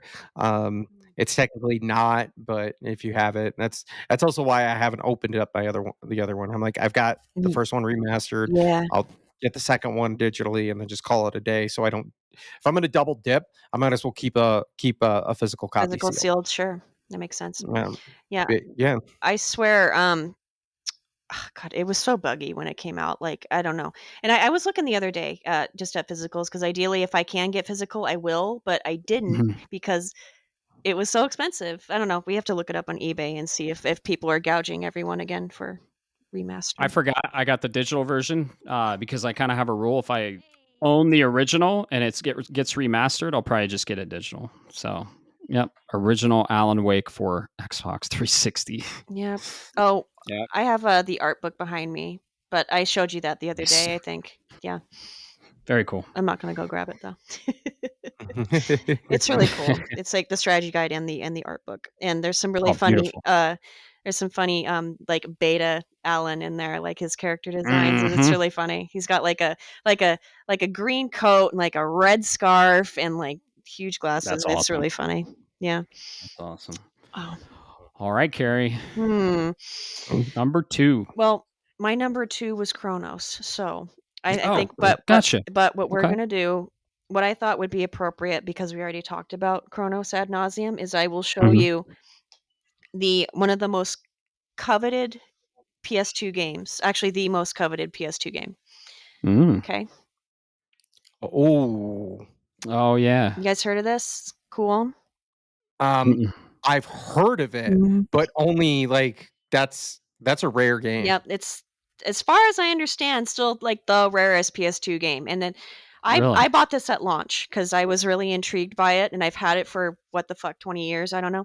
So I can't read anymore. I'm too old. I can't read what year it came out. Anyway, it's a very semi basic survival horror, but it's great. It's set in like feudal Japan, and you're playing a girl that she has her little lantern that she walks around with, and she has some scrolls that turn into like magic, like you can have like a fireball or whatnot. But it plays like a maybe a Resident Evil ish with some fixed camera angles that just pan a little bit. Um, it's a very simple Japanese survival horror. It's not unlike Fatal Frame in a way, but it is very expensive now. This game can go for upwards to over $1,000. So Wow. yeah, Very so cool. this is yeah, I'm holding on to this one. I'm not Dang. gonna Yeah, sell this. No, you got to get like a case for it, like a little plastic sleeve I or know, but I something. still pull it out and I play it. You know. We all do. Yeah. No, I Yeah. yeah. I'm looking at the prices for that, Carrie. Mm, That's a good one. yeah. That's awesome. Yep. I do have one other. Actually, I don't have it anymore because I sold it, and I made a mistake, and I feel like I really made a big mistake. Oh. Is if you look it up, if anybody's heard of a game called Rule of Rose. Rule of Mm-mm. Rose. No. Mm. Okay. Well, it's another one where you, of course, play as a vulnerable girl, and you Mhm. do have you have a dog with you in this one. His name is Brown, and okay, that game's kind of been out for a long time, and I don't feel bad No about. spoiling. Well, the only if you're gonna spend $800 playing this game, by all means, like, or you Okay, could, spoil it out. or you could. No, I won't, because you could technically play it Right. emulation if you really wanted to, but I let that game go because it's really made me extremely sad. And I because you know how Matt, you know damn well how I am with my dogs and how much I love Yeah. them. Um, I have The cutest. They are the cutest. They are. I had my little boy. His name was Tommy, and he passed away a few years Hmm. ago. But I found my two little ones Mhm. almost immediately after he passed away, maybe about a week, because I was so completely broken up. Anyway, Yeah. called him Brown sometimes as his nickname. He was because he was a little Mhm. brown boy. Um, I had to let that game go because of how much it made me very sad. And I played it again Wow. recently, actually, maybe about 6 months ago. It's a brilliant game. It's a very controversial game. There's some minor lesbian undertones. You know, that's kind of Nice. that's a little hard to swallow for some people. Giggity. There's a but they're young girls. They're young Oh, girls, and there's just like young girl like of violence. age? Yeah, Of it's age? not really. No. Oh, So it's kind of it's actually not good. it got banned in Europe last I heard, if I remember right. They Ooh. never actually released it in Europe because it was extremely controversial. It's you are a girl that goes to live in an orphanage, right? Okay, and but the girl herself appears to be like 16 years oldish, maybe 17. The other girls that are within the orphanage appear considerably younger, like they're maybe about like 10 or 12. Through the course of the game, you kind of realize that you're playing this character that is reflecting on her experience as a child. So um, she is revisiting where all this crap happened to her. Basically, I don't want to spoil too much, but she had her love of her life that she found, like her little puppy that she found, and she named him Brown. And you go throughout the game with him, and he sniffs out like pickups and stuff, and he'll help you every now and again. But there's one character that doesn't like Brown very much, and it gets nasty. It's a hard game. I cried out. Oh, okay. I cried after it, but Dang. it's a rough game. But It's a deep cut too. It's a very deep cut. It's hard. Anyway, very expensive, most expensive survival horror game. Cool on PS2. Cool. I do not have Awesome. my Rule of Rose anymore. I wish I kept it. I Ah, made a mistake. I sold it for like $500, but I that's wish all. I mean, damn. it was But a lot. yeah, But I wish I didn't. In hindsight, I wish I right, didn't. So right. Yeah. Some stuff is priceless. yeah, it really is. So some games really test you. And that was one of them that really tested me real Gotcha. good. Yeah, Okay. yeah. I know there's not much you guys could add to that because without being there, but Right. PS2 era was it was really just like the big survival horror era. You can't really deny Mhm. that. PS2 was it, Yeah. you know? It's where Yeah. it's really took off. So Heck yeah. anyway, Well, those are cool stories, and we appreciate you sharing them. yeah, that was my segue because we already talked about Cronos. Yeah. You know? Yeah. We gushed over Cronos. We sure did. Right. What do you got, Bob? All right. So this second one, definitely, it is a subgenre of survival horror. This is a psychological horror. And it's not a game that people would necessarily associate with the traditional survival horrors, the Resident Evils, the Silent Hills, so on and so forth, right? Mostly because it is a first-person shooter, Hmm. but it is very much a heavily inspired by a lot of Japanese horror in its tones. There was a spiritual successor that came out recently that I need to go play. This team, Monolith Soft, then went on to create the amazing Shadow of Mordor series. And that's Fear, the first figured- encounter and response. Yeah. Nice. This game, when I played it, and this is what pissed me off about the game, is it came out on PS3 and at 360, so it's kind of locked where it's at, and on PC, so you can play it there. But I played it on PC in the dark, in the middle of Iraq, so I'm in a small little like closet, if you will, of a room, no lights, just a headset on, and it absolutely was revolutionary for me because it was you've got pistols, you've got assault rifles, you got shotguns, you can slow down time, but this game still found a way to scare you and really instill a sense of fear.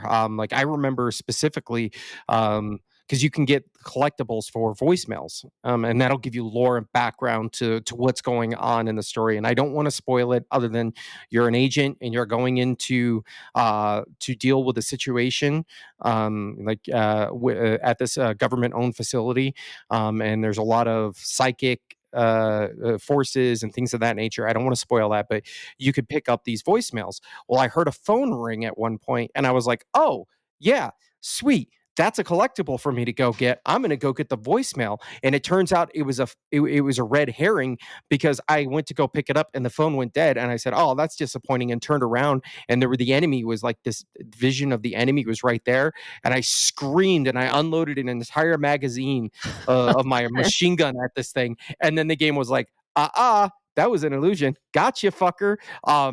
So it was amazing to play. The sequels got a little more action oriented, so that's why I like the first one more. But these games absolutely worth it. There's a lot of good deep lore into them. If you like first person shooters, if you like a little bit of horror, they're definitely worth going and checking it out. They're a little bit older because I think the first one came out in like 2006, I want to say. So it was overshadowed by the big releases, Gears of War that year. But definitely go check these out.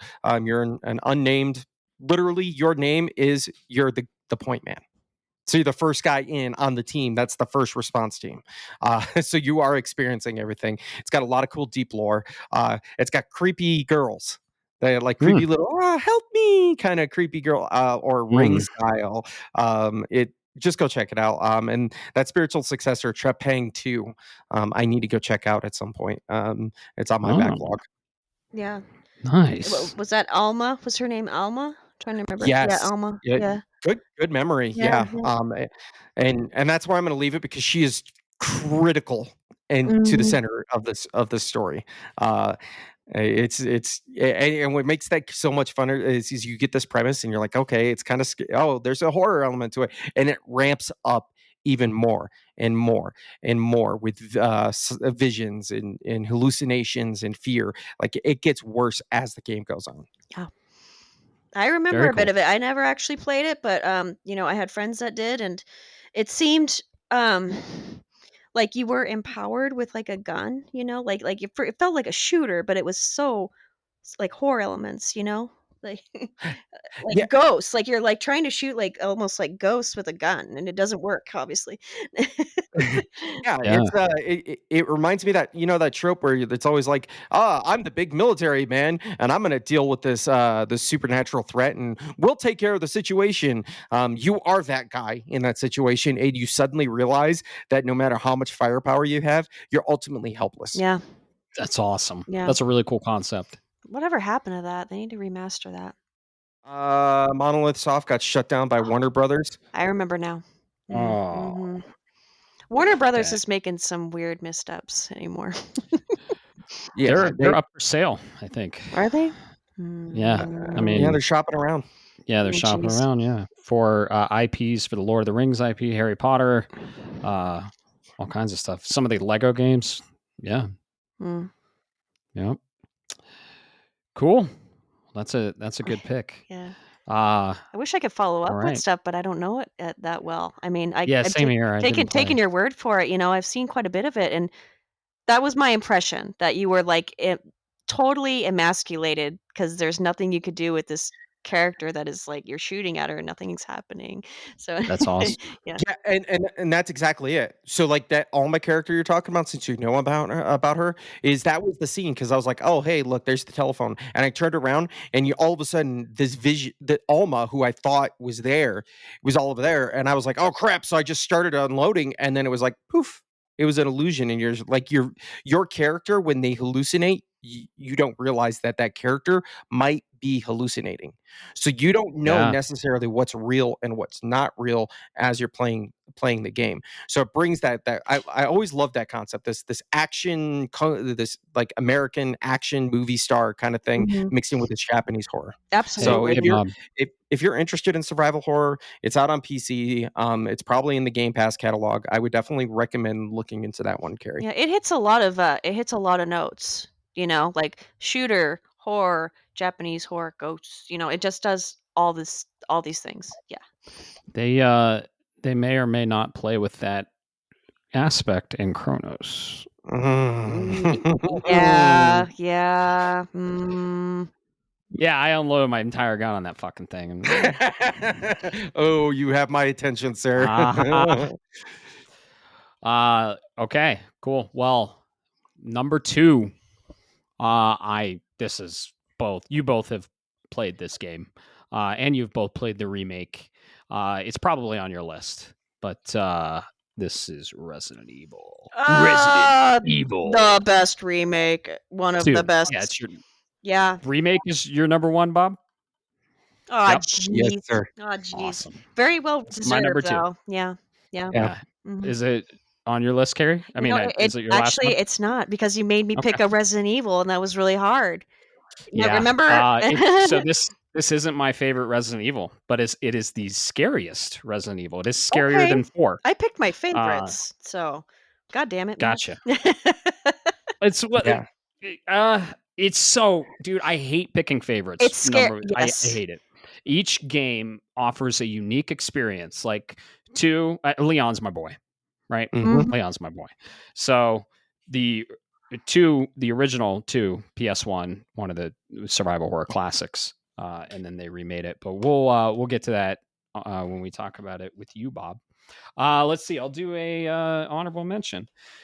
One game, I think you've played it, Bob. Carrie, you got to play this, and we just talked about it. This is Returnal. Yeah. Oh, yeah. So this isn't a survival horror. Okay. This is a third-person action adventure horror.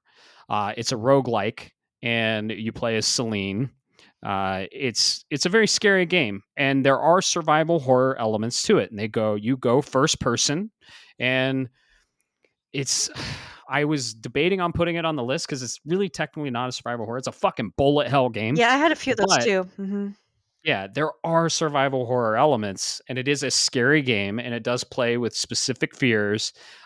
Incredible story. Housemarque, they are one of the developers in the I don't know, late PS4, early PS5 era that kind of deviated from their typical IPs, just like Guerrilla. They went from third-person shooter to a fucking third-person RPG open world.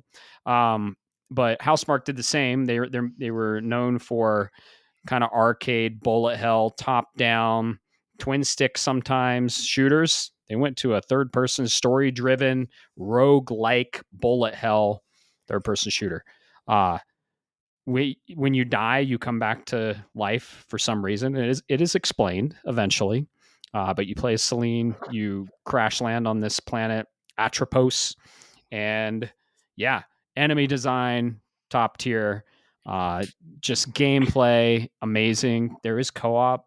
Carrie, I highly recommend it. There's heavy Metroid elements in this game, very inspired by Metroid. Female protagonist, she's really cool. Yep. In the middle of the game, there's a crazy twist that you're like, oh my god, holy shit. Yeah, really awesome game. I highly recommend Returnal. It was a launch window PS5 exclusive, and I am extremely excited for its spiritual successor, Saros, coming out on PS5 next year. Who's the developer? Spring. Housemarque. Oh, Housemarque. Yeah. Yeah. Okay. It's yeah. It's also, I'm gonna just give you the wording, Carrie. It could be just me, but that game is fucking hard. It's really hard through the entire thing. Mm-hmm. It's really hard, and I talked to you about making it a little more easier by manipulating the RNG. Okay. So if you don't pick up specific guns, they don't go in the RNG pool. So if you really love a gun and you don't pick it up, because fun fact, their trophy was bugged in this game. Oh. And it's the trophy, like there are 3 acts in this game. It takes like, I don't know, like depending on your skill level, it took me like 60 hours Oh to my beat. god. It's a long game, and it's a roguelike, and you're going to die. It has Souls-like elements, but man, Is it harder than like, I don't know, Stellar Blade? Is it harder than Cronos? Yes. Is it? Yes. Oh god. Yes. The learning curve, I struggled heavily on this game, and I just kept fucking dying and dying and dying.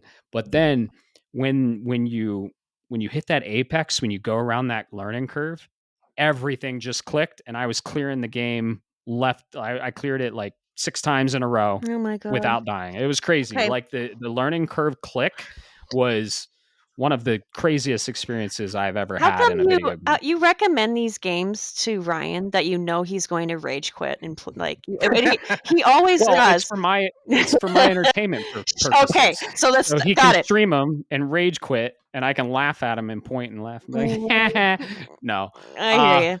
man, Ryan just needs to learn fucking patience. That's all. I know. You know? I know. Yeah, I give him shit all the time. I love when he plays stuff that he genuinely loves to play. Yeah. Otherwise, he has just a bad time. He doesn't like Right. his time in his for him. He feels like he's wasting time if he just isn't good at something. You're So, not wasting time if you're learning, and you're not going to be good at something at first, but you mhm. try and try again, and you persevere, and you stay determined. You learn from your mistakes, you correct them, and then you overcome what you previously thought was impossible. That's That's why I love video and games. it's a metaphor for life in general, isn't it? Yeah. Hmm. Yeah, See? it could You're be. persevering and learning and Yeah. and He didn't get adapting. he Mhm. didn't get past level 1. There's 6 fucking levels in this game. He Mm. didn't get past level 1. Well, I he even need hopped in. I'll download it because he has it, You like, should. if he has it It's hard. yeah. Okay. It's hard, Carrie. It's very, very challenging game, but it teaches you. Like, if you're familiar with roguelikes, you will die, but then you learn, and there is some RNG elements to, uh, you know, buffs and debuffs, which you can choose. You can choose, oh, I can get more energy if I have this small debuff, Mhm. or I can get less energy if I have this buff, right? So you choose how hard it is. It is a very challenging game, Well, but I feel once you scared. But I can if try it. Imma try it. At the very you least, should, I will tell yeah, you if I'm just like, "Dude, this ain't for me," then right, I would imagine you would just respect that and be like, "Whatever."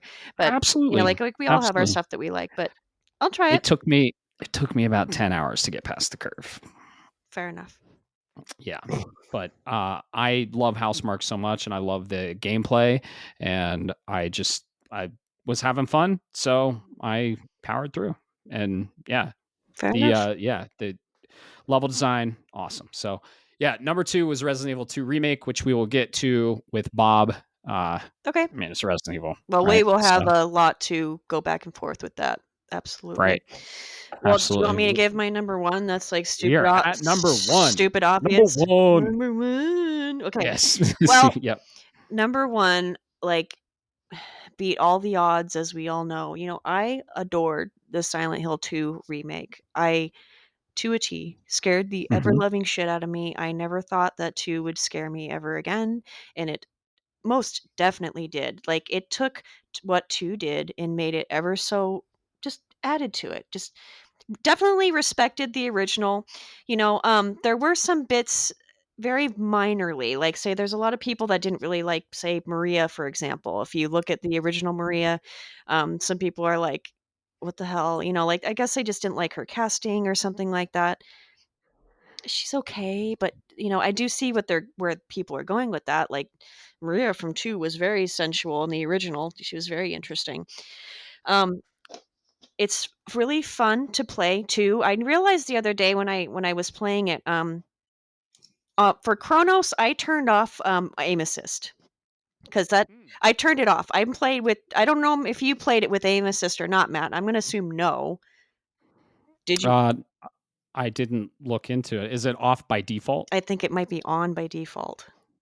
Oh, Or like it didn't. minorly, like minimal Gotcha. or something. There's, like, 4 tiers of it. It's, like, minimal, Yeah. off, and then sorta, and then, like, holy crap, like, if you turn Chronos on full blast with aim assist, you Uh, literally line up headshots, and that's it, yeah. and it's kinda stupid.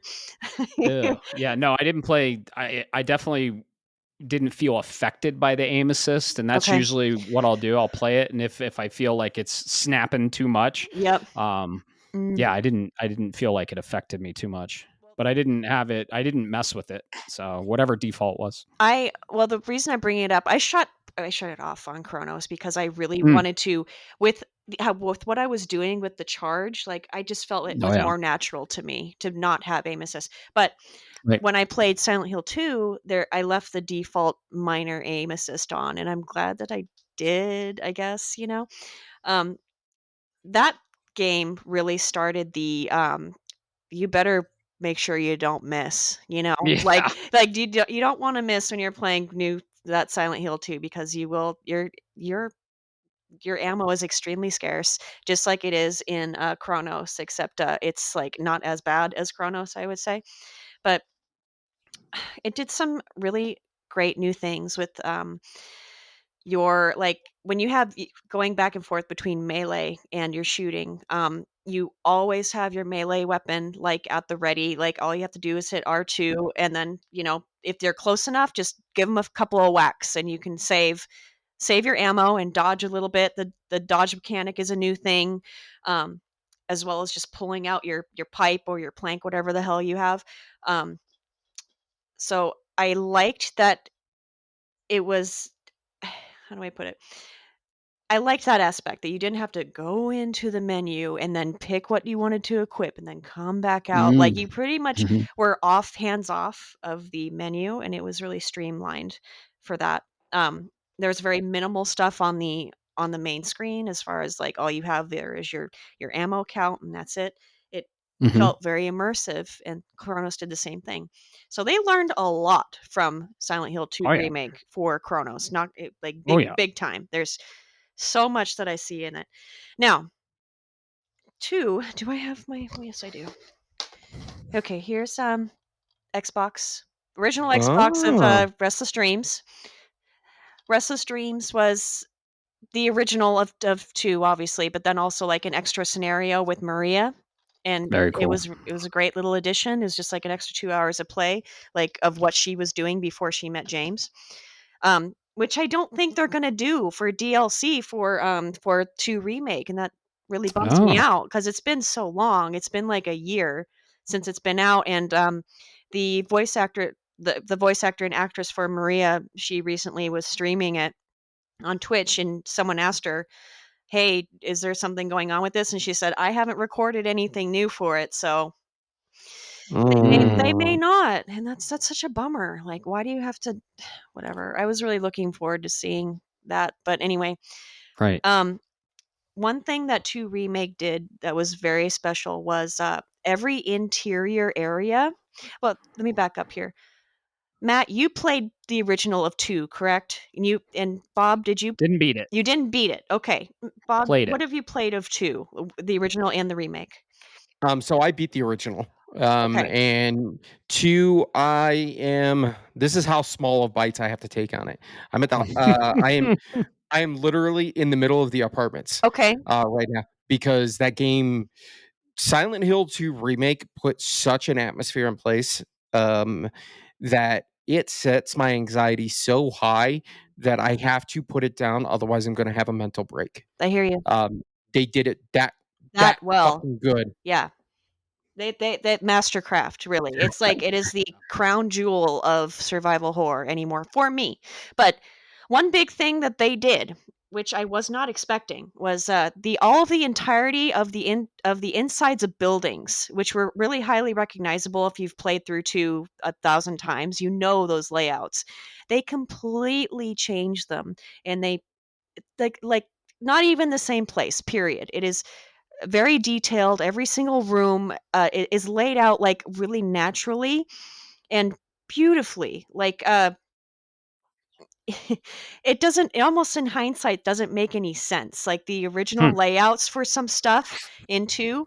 You see how the apartments are laid out, and you're like, that's a little jank. Okay. But when you see it in 2 remake, it's very natural and interesting. And Hmm. that scared the crap out of me because I felt like I didn't have my knowledge with me at that point. I was like, I don't know anything about this new place. I'm terrified. There were a few areas that they redid that shook me to the core, and Bob, I don't know. It, I don't know if you'll be able to get through it if you can't get through the apartments. I, Mm. I'm trying. I The got to labyrinth. yeah, Oh, I yeah. got to the Mhm. I got to the floor where a certain somebody will say is on the other side of the bars, and I went, Yep. "Nope," and Yep, walked you away you like went, "Nope, nope, that. nope." Yep, and they did him justice. I was actually super worried that they were gonna make him look stupid and ruin him like they did in, like, Oh, the that was movies. Now, I wanna back up and say something else, okay? Silent Hill had a very bad time for years. It really fell out of favor with Konami big time. Like the last absolutely amazing Silent Hill was 4, you know. Hmm. And a lot of not everyone would agree with me, but it took a lot of risks and did a lot of things differently. It deviated from the original formula, and it did it brilliantly because it did something different, and it was scary and fucking weird, and it still is. It was this. My tie for number 1 was this or 2. This is how good this one is. It's so freaking scary, and there's ghosts in this, by the way. So you wouldn't think that you would see ghosts in a Silent Hill game, but there's ghosts. Interesting. So everything after 4 was crap, and one big reason for that was it was outside of Japanese development. They outsourced and they dispersed Team Silent, which did the original 4 games, and they were integral to making that series what it is and what we know. They did basically they did Silent Hill Origins after 4, and then the team was disbanded. But their first game they put out with was Silent Hill Origins, which was done by Climax, I believe. It was just underwhelming. It was a prequel to the first game, not really necessary. It was kind of whatever. And they did Homecoming and Downpour and Book of Memories. And I played Downpour a little bit, and I shut that shit off. It was terrible. Oh, damn. Yeah, I played all through Homecoming. And I played through Origins as well. I did not touch Book of Memories because it's the most ridiculous one in the entire series. It is literally an overhead hack and slash a la Baldur's Gate.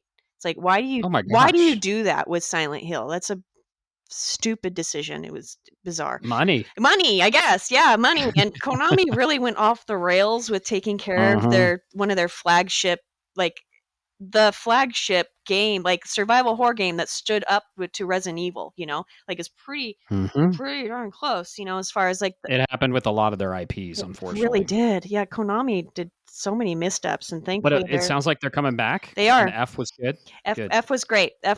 F reminded me a lot of kind of a little bit of 3, honestly, like a little bit of like just having another female protagonist, and her stuff that happens to her, I really don't want to spoil it, but it was not what I was expecting. I was like, okay, crazy. We're going with that. Okay. It was nuts. Konami's having a renaissance. We got Snake Eater. Snake Eater was really good. Dude. Yeah, it was. Yeah, the remake was awesome. Well, they're finally porting Sons of Liberty to, or not Sons, excuse me, Guns of the Patriots. Finally porting that. Did you hear that? They are? Yeah. They're putting it to PS5. Whoa. What? 4? Yeah. Yes, 4. Look it up. Okay. As a standalone title or part of the collection? I think in the collection, part of the collection. Yeah. Oh, yeah. That would make sense. Yes, it's good. It's back up. It's part of the next collection. Yes. Yeah. Volume 2 or volume 3? 2. 2. Yeah. 2. Mm-hmm. Yeah. Oh yeah, dude. Yay! Heck. Trophies. Mm-hmm. Wait, no. It has trophies. It has trophies. Yeah. But I want to see it just a little bit upscale, just a bit. Ryan loved that one. That was his new favorite after I played it. 4 is still probably my favorite. I love 4. Metal Gear Solid 4, Guns of the Patriots. If the listeners are wondering, like, well, okay, what are we talking about now here? We're segueing on Konami's successes and downfalls. Yep. And there's an IP I want to see from Konami very badly. We got a spiritual successor from it, from the creator, Bloodstained. Just give me fucking Castlevania. Just give it to me. Mm-hmm. Give it to me. I love Lords of Shadow. We don't talk about Lords of Shadow 2. If it's a third person hack and slash action adventure, I'm down for that too. But Metroidvania, Castlevania, okay. Yeah. Yep. They ported the DS collection, which was incredible. Anyway. Yeah. Yeah. No, I like Castlevania is great too, but I know that's mostly you guys are the bigger lovers of it than I am. Oh, yeah. I just want to Silent Hill 2, the remake. Yeah. Oh, go ahead. I was just going to put a bow on it. Yeah. I recently played it. I loved it. Yeah. I remember when you were playing it, and I was just like, I wasn't sure what you would think because you didn't have the original so much to, right. Well, to back you up. I've played the original 2 so many freaking times. Yeah. It's still like, it is one of like the most beautiful, like technologically captured games, like face animations and textures it's real good. are really freaking good. Like top of the line, just absolutely. UE5, right? Yeah. Unreal Engine 5. Mhm. Yeah. Yeah. Yeah, and they basically brought Silent Hill 2 to the modern day, Yep. just like they did with Resident Evil Resident Evil 2. 2. And they did a behind the back, over the shoulder, and it was very inspired by It that. took So, Now let's not kid ourselves. Yes, we know yeah, most definitely that it took a few from there. Yes. easily, Not going to yes. lie about that. Duh. Absolutely. Yeah. Mm. Yeah. So, do we want to talk about Resident Evil 2 now? It's yours, right, Bob? Look at that Yeah. segue. Holy shit. Yeah, that's a good segue. Dude, James literally had Leon's hair. That's a good way to put it. Excuse me there, folks. Yeah, let's not cut fluff it up. RE2 remake. I know if people are keen-eyed or keen-eared, RE the original is on my top 10 list, but RE2 remake hits my survival horror top of the list. This not only was it an anticipated remake of one of my most beloved games of all time, um, it was a passion project. This was Capcom is making a comeback, but this was we're putting our heart and soul into this game, making sure that anything that was in the environment was critical to the time period that RE2 took place. You look at most famously, you see the gas prices at the gas station in the beginning, and they represent of the time period and the prices. Like, I don't know about you guys, but for me, the big question mark I had when I was getting ready to play Resident Evil 2 remake was, how are they going to do? And I don't want to necessarily spoil anything, but how are they going to do? The person that the big tall baddie, We right? all know Mr. X. We all know Yeah. Mr. X. No, Well, but how he would work, like Yeah. within the game, sure. Within the game, because fundamentally he appears at a certain point in the original, and when that's going to happen. He's scripted. And he's scripted. Yeah. And then the way they did it in the RE2 remake, where I was like, oh, ta-da. Wait, what? He's here already? Fuck, Yeah. fuck. Yeah. And they did the sound design in RE2 remake is probably some of my favorite audio design. You can be downstairs and you hear Mr. X don't above you, and you can hear the audio displacement behind you. Yep. It really does it well. It's very succinct, still stays true to the original in a lot of aspects. That game it's special to me.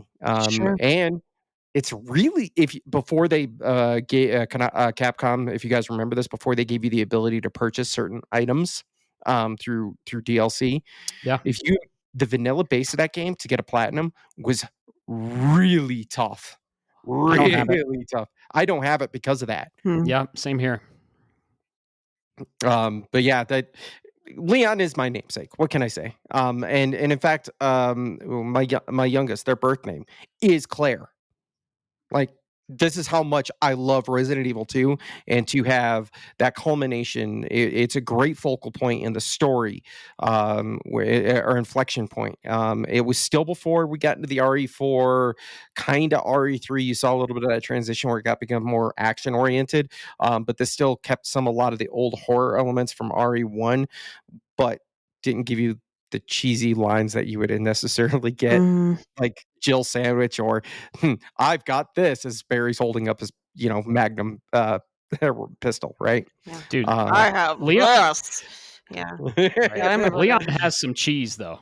He does. He does, but poor Leon gets like, Ada. I love it. Ada, always chasing Ada all the time. Oh, Yeah, like, I would too. I mean, I get that, but no, but the 2 remake definitely did what Silent Hill 2 remake did, is he took the original and just elevated it. Yep. Just, and all, but in so many thousands of different ways that were way better. Like, god damn, Mr. X was terrifying. Absolutely. Yeah, he was rough. And 2 still really freaking hard. Like, I keep trying to beat it. Like, I keep trying to replay it, and that's another game you have to be a damn good shot. Like, sometimes if you miss headshots, it just sucks. Like, when you better not miss. Yeah. Yeah, you're right. I remember listening or reading an interview with the director for RE2 remake, and he specifically said that how do I put this without spoiling it too much? The sewer, the big creature there. Uh-huh. He specifically said, if we do not include this in the remake, we're not doing the fans justice. Yeah, Right. rightfully so. Yeah, And that was you an need to have awesome, that. Yeah, if you take awesome stuff out, part. and don't like maybe replace it with better things, if that, then Like in 3, yeah, like in 3. God damn it, 3. I still love 3, but I it's not as know. good as the original, right? No. 2, yeah. Yeah, 2 He is did by far the better. Oh, No, he did an no. incredible job in 2. I was so mad at 3. I was so Yeah. mad at 3. I loved like a lot of it. I loved Jill. I loved her portrayal. I loved the new portrayal of, Raccoon in general. But man, it was almost like Mr. X and Nemesis switch places. Mm. Do you know what I mean? Like for as far as like their intelligence goes and all that. Like Mr. Right. X would Nemesis in the original 3 was semi-scripted, but you would trigger him and you wouldn't know. But he was still a stalker, and then in the original of 2, you always knew when you were going to run into Mr. X, like, oh, he's going to be right over here. But they Right. switch places now where he's really not a stalker anymore. Nemesis is not in 3. You know where he is, and it's like Right. lame and stupid. That's another aspect that increases horror. A stalker. Because I mean, Resident Evil has it. A lot of games have like that looming invincible enemy that can just take you down in 1 hit or 2 hits, and Yeah. they're always there. Like Lady D in 8. Yep. You know, She was the stalker. Yep. Yep. She was. And you know And what made Mr. X better for me was you look at like Lady D. She's yelling, she's screaming, she's very animated. Nemesis, stars, right? But Mr. X is the same face, deadpan, and he Deadpan. just looks at you and he just goes for you. There's nothing else. That's the objective, and it makes it creepier in a way. Yeah. Yep. And with the sound design, the chains on his boots, every like step, it's just like, oh, What's that thing yeah, poking out of RE2 his is head? Do you guys remember? really Like good. you shoot his fedora off, and he's got this little thing poking out of his head, like his little. Do you know what I'm talking about? Look at it. Yeah, that's it. That's part of his origin story. I don't want to tell people what it is, though. Well, where did you hear his origin story? Are we talking about one of the freaking movies? No. When at the end of 2, you find out what Mr. X is. We can talk about it off cast. I definitely don't want to spoil that. Yeah. Yeah, it ties into 1.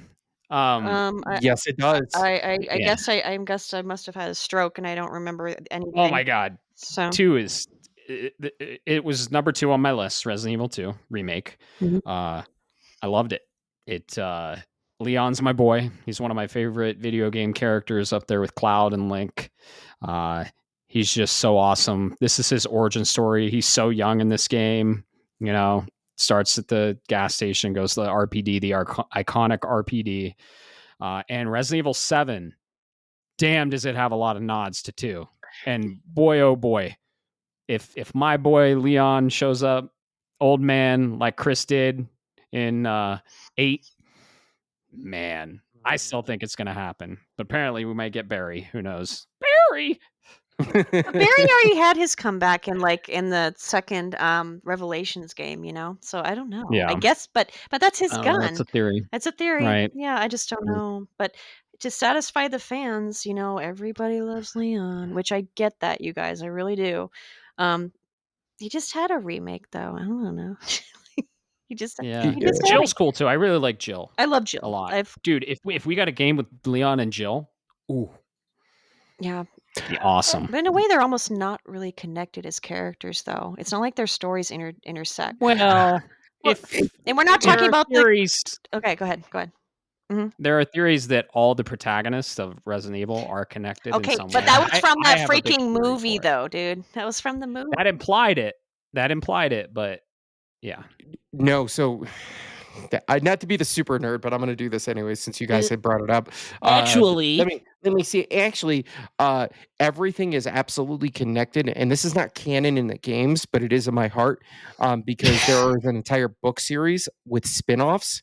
So there is an entire book series, and the actual what you get out of Resident Evil 5 and 6 by the ending of the Umbrella Corporation is nothing if you read the books.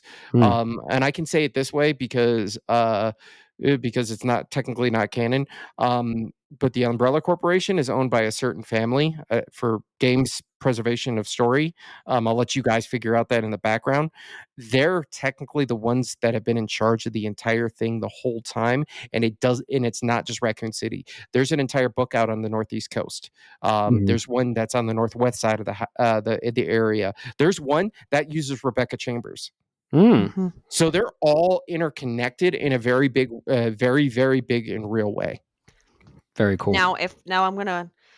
I hear you, and I mean, it sounds like you love the books and you've read the books, but now we're talking just the games, correct? Or okay, We're just talking just the all games, right. but But in the grander scheme of, that's like I get that. I understand that you get that, but it's almost like saying like all the Star Wars books are canon, or like that kind of a deal. Like there's so much extended universe and comics that the only thing I feel we can genuinely say is like the games themselves. Like I don't know, that's just my take. Yeah. No, you're absolutely right. That's why I said they're technically not canon, but they are in my heart. Sure. Yep. Makes sense. Asterisks. Yes, I hear you. Right. Okay. Yeah, we can't have a survival horror episode without talking about Resident Evil. No, Resident Evil is it makes no sense IP without it. near and dear to all of our hearts, and yeah, Resident Evil 2 was my second.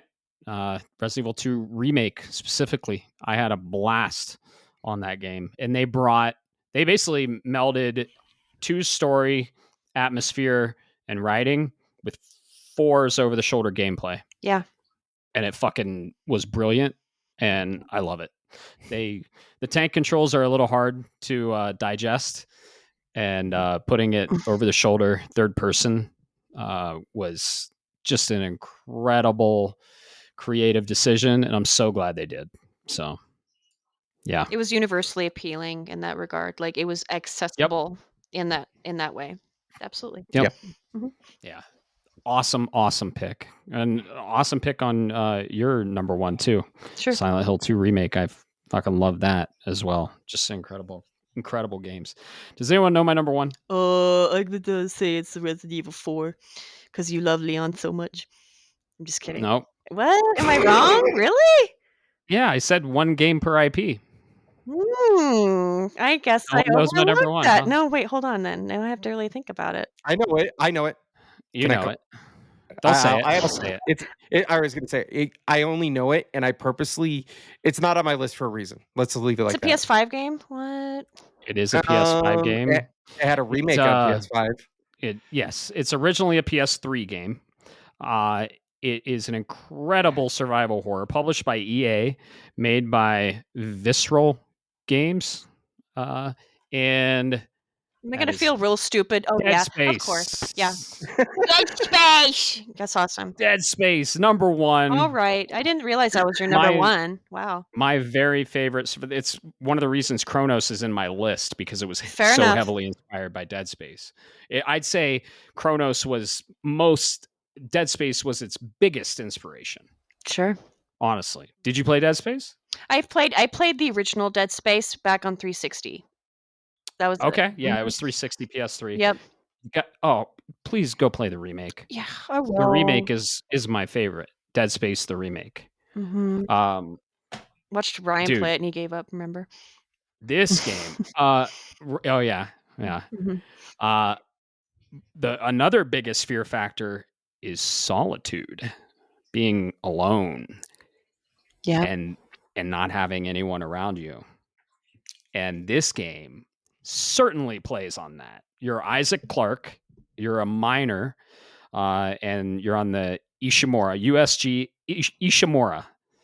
And it's a mining ship that you're mining this planet for resources, and you basically have to go check out one of the ships because there's a distress call, and you land with your crew, and just everyone just starts fucking dying in the beginning. And now you're all alone, and these fucking enemies come at you, and you're like, oh shit. And you have mining tools for weapons. Mhm. And you shoot him in the head, and you're like, pop, pop. Okay, it's dead. Nope. Comes back alive and just starts fucking you up. And eventually you come across the wall that's written in blood, and it says, cut off their limbs. And this game's main gameplay element is you actually cut off the limbs of the enemy and they die. You don't even have to do headshots, and the weapons are like very linear. So there's a weapon called the line gun that shoots like literally a line of energy, and you can make it vertical or horizontal depending on what you're shooting. So if you want to shoot off the legs, horizontal, pop, pop. If you want to shoot off the arms, vertical. And this gameplay element, there's a lot of weapon variety. There's anti-grav, which Cronos, they were inspired by Dead Space for the anti-grav stuff. Yeah. And it's so fucking scary. It's grotesque. They play with psychological elements. Isaac Clarke gets just beaten up like crazy, and there's some crazy twists and turns within the gameplay. It's all about isolation, right? You're in this ship in space, and there's just monsters with you everywhere, and you're like, what the fuck happened? And it's the crew, like, and you're like, what's going on? And eventually it's explained, and you'll never guess what did it, what caused this outbreak. There was a sequel, Dead Space 2. I'd say Dead Space 2 was better than Dead Space 1, but Dead Space 1 remake is better than Dead Space 2 because and then Dead Space 3, it was Yeah, it was I heard that was like you could play that multiplayer, but like if you they wanted went to, really action heavy for some reason. there was stuff that But was locked behind multiplayer, right? Like you literally couldn't do yes, it unless you had multiplayer. That was right, such a bad decision. It's weird. right. Yeah. But yeah, Dead Space played on isolation. It played on a lot of space based fears, like being an astronaut and like things that come along with that. And it's just an incredible game. Remade in 2023, I believe.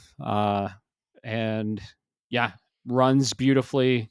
And just, dude, I played the original, and then I played it immediately again because it has New Game Plus, and you carry all your stuff. The upgrade trees are so fun to do.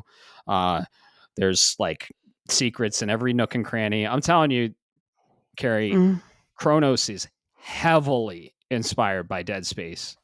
Heavily. It's the biggest inspiration. And So you Isaac gotta actually go play. speaks in this one. Like in the original, he didn't talk at all, and now he has speaking lines in the new one. No, he talked in the original, but it's a different voice actor. I thought he didn't have any lines at all. Like he literally said nothing throughout the entire game. If I remember correctly, he does talk. Throughout the entire game, he's very quiet, but at the end, he talks. Sure. Oh, yeah. I mean, at the end, he'll say, but like, I think if I remember correctly, I don't know. They did such a good job with the remake. I don't know. Check my math, Bob. See if that's true. Or we don't have to. If he speaks at all, it's like at the very end. I like distinctly. I'm trying to remember. I remember that he didn't speak at all. He's like a silent protagonist, and he spoke at the end, I guess. But yeah. But I just thought it was really interesting. But now the gravity aspects, was he completely like completely mobile? Like you could literally go anywhere in the. Yep. Yeah, I remember that made me really sick. Yeah. The anti-grav elements Yeah. are crazy. And you're doing combat in anti-grav too.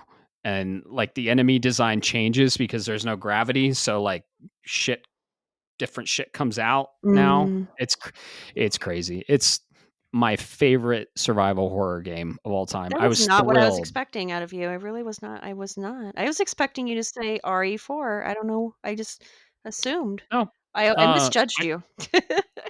RE4 is my favorite Resident Evil, but I'd say there are more horror elements in RE2.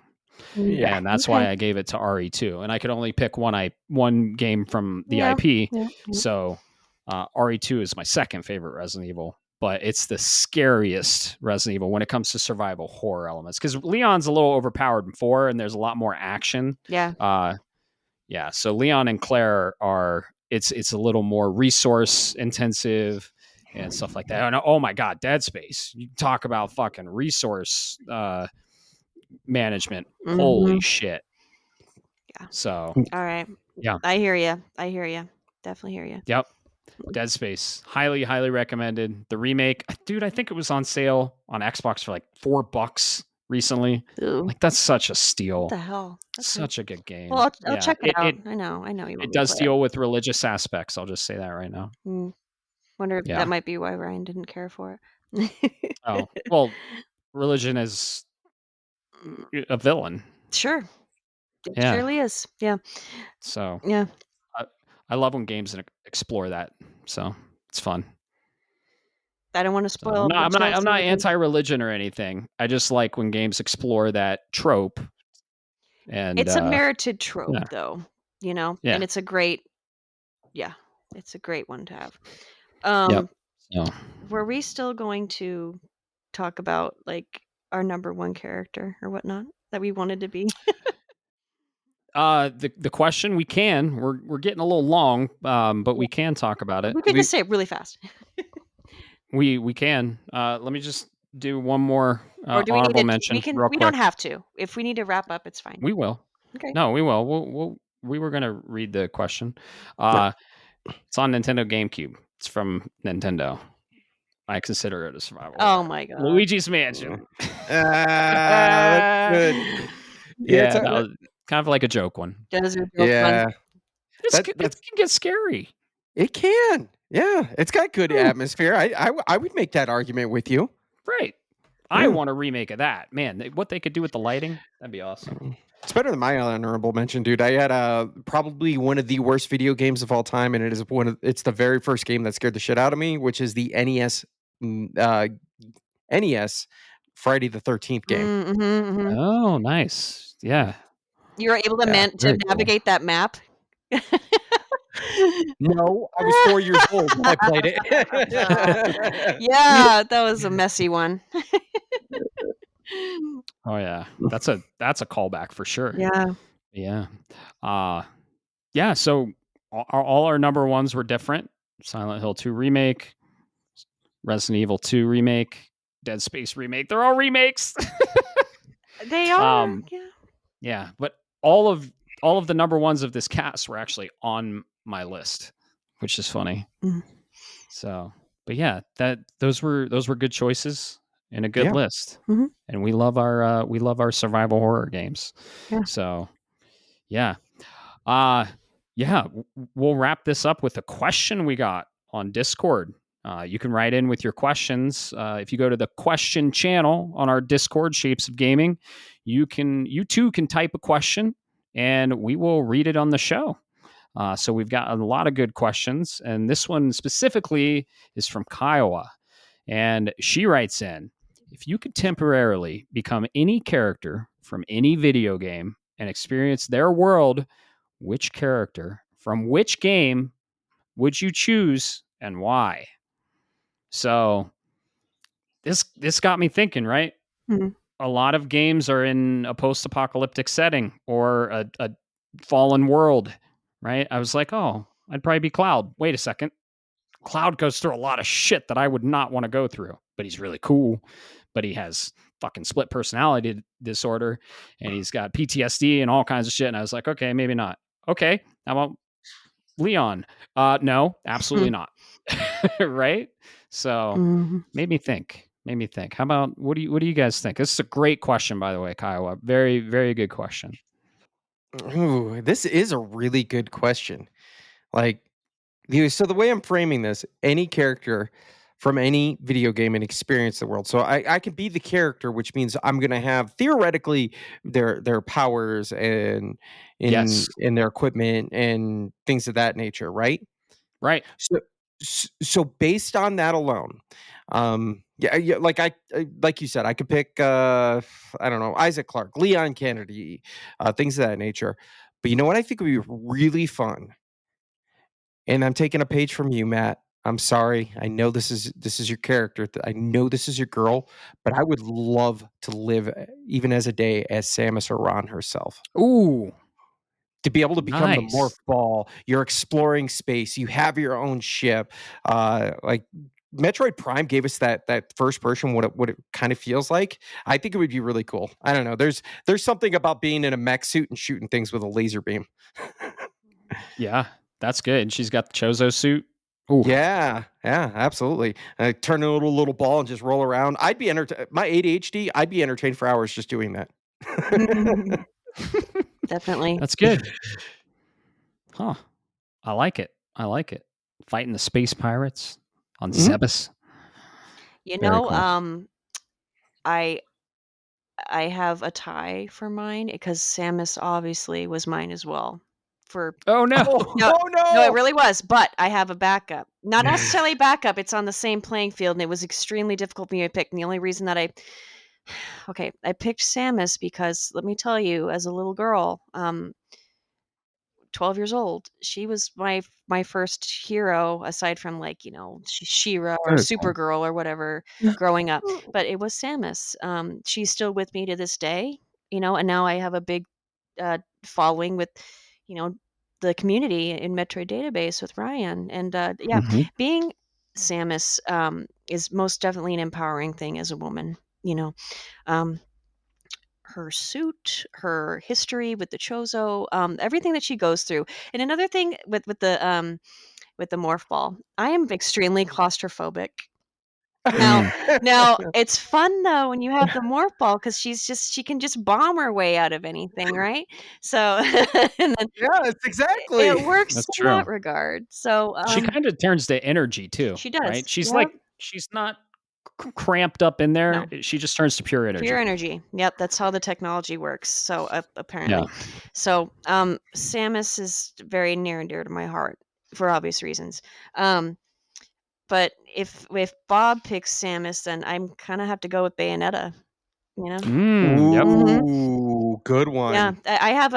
I have my own Bayonetta Instagram that I've had for quite a few years. So Ryan manages his Metroid database, and I have my Bayonetta site or my Bayonetta page on Instagram. It's Bayonetta Fly Me to the Moon with underscores in between each word. Anyway, would love to be a all powerful witch summoning these demons, beating the shit out of things, and being beautiful and an empowering like an empowering woman sexually as well. Um, Mhm. Absolute beauty Yeah. and grace. So very very powerful. That's what I got. That's a woman's power fantasy for sure. Yeah. Heck yeah. I Yeah, she definitely has that, I'm in charge, vibe, and Those heels. it's got a and heels, it's got a certain, like you said, that sexual domination appeal. Hmm. I could see that Hmm. 100%. Absolutely. I'm going for the power trip too. This character, probably one of my faves. Not my favorite character in the IP, but one of the main ones. He's super cool. He's super cool, super powerful, and is a fucking demon. That's Dante. Okay. Hey, how funny, right? Now, let me. I'm so sorry, The Matt. I have something to tell you, but go ahead and continue with your thought. What? Oh, No, Dante. our characters were created by the same director. Nice. Very cool. Yeah, Very cool. Hideki Kamiya, like the genius Hideki Kamiya, and he also directed Awesome. Resident Evil 2. can Hell yeah. can I tell you that the ultimate irony, Carrie? What's that? Go ahead. Dante was my backup as Oh, well. how funny! Yeah. That's so funny, you Dude, guys. we're so like minded. I know. That's I guess crazy. this all makes sense. Yeah. Nero is my favorite in the IP, but Dante, dude, he's the coolest. Like he's got the duster, he's got devil trigger, Mhm. he's got the fucking huge ebony and ivory I don't know, magnums, Yeah, if you can magnums. call them that, right? And then he gets he kills the demons and he gets their devil arms and he has so many cool ones. Like in 3, he's got a guitar. Just so many cool weapons, and he's just a super awesome character. He's a dude. And his brother, He's a dude. he is Such a dude. He is. He shoots pool, and he eats pizza, and he's just. I mean, yeah, he's in the fallen world, but he's like invincible, and I just think the power trip is real. So I have a question for you, Matt.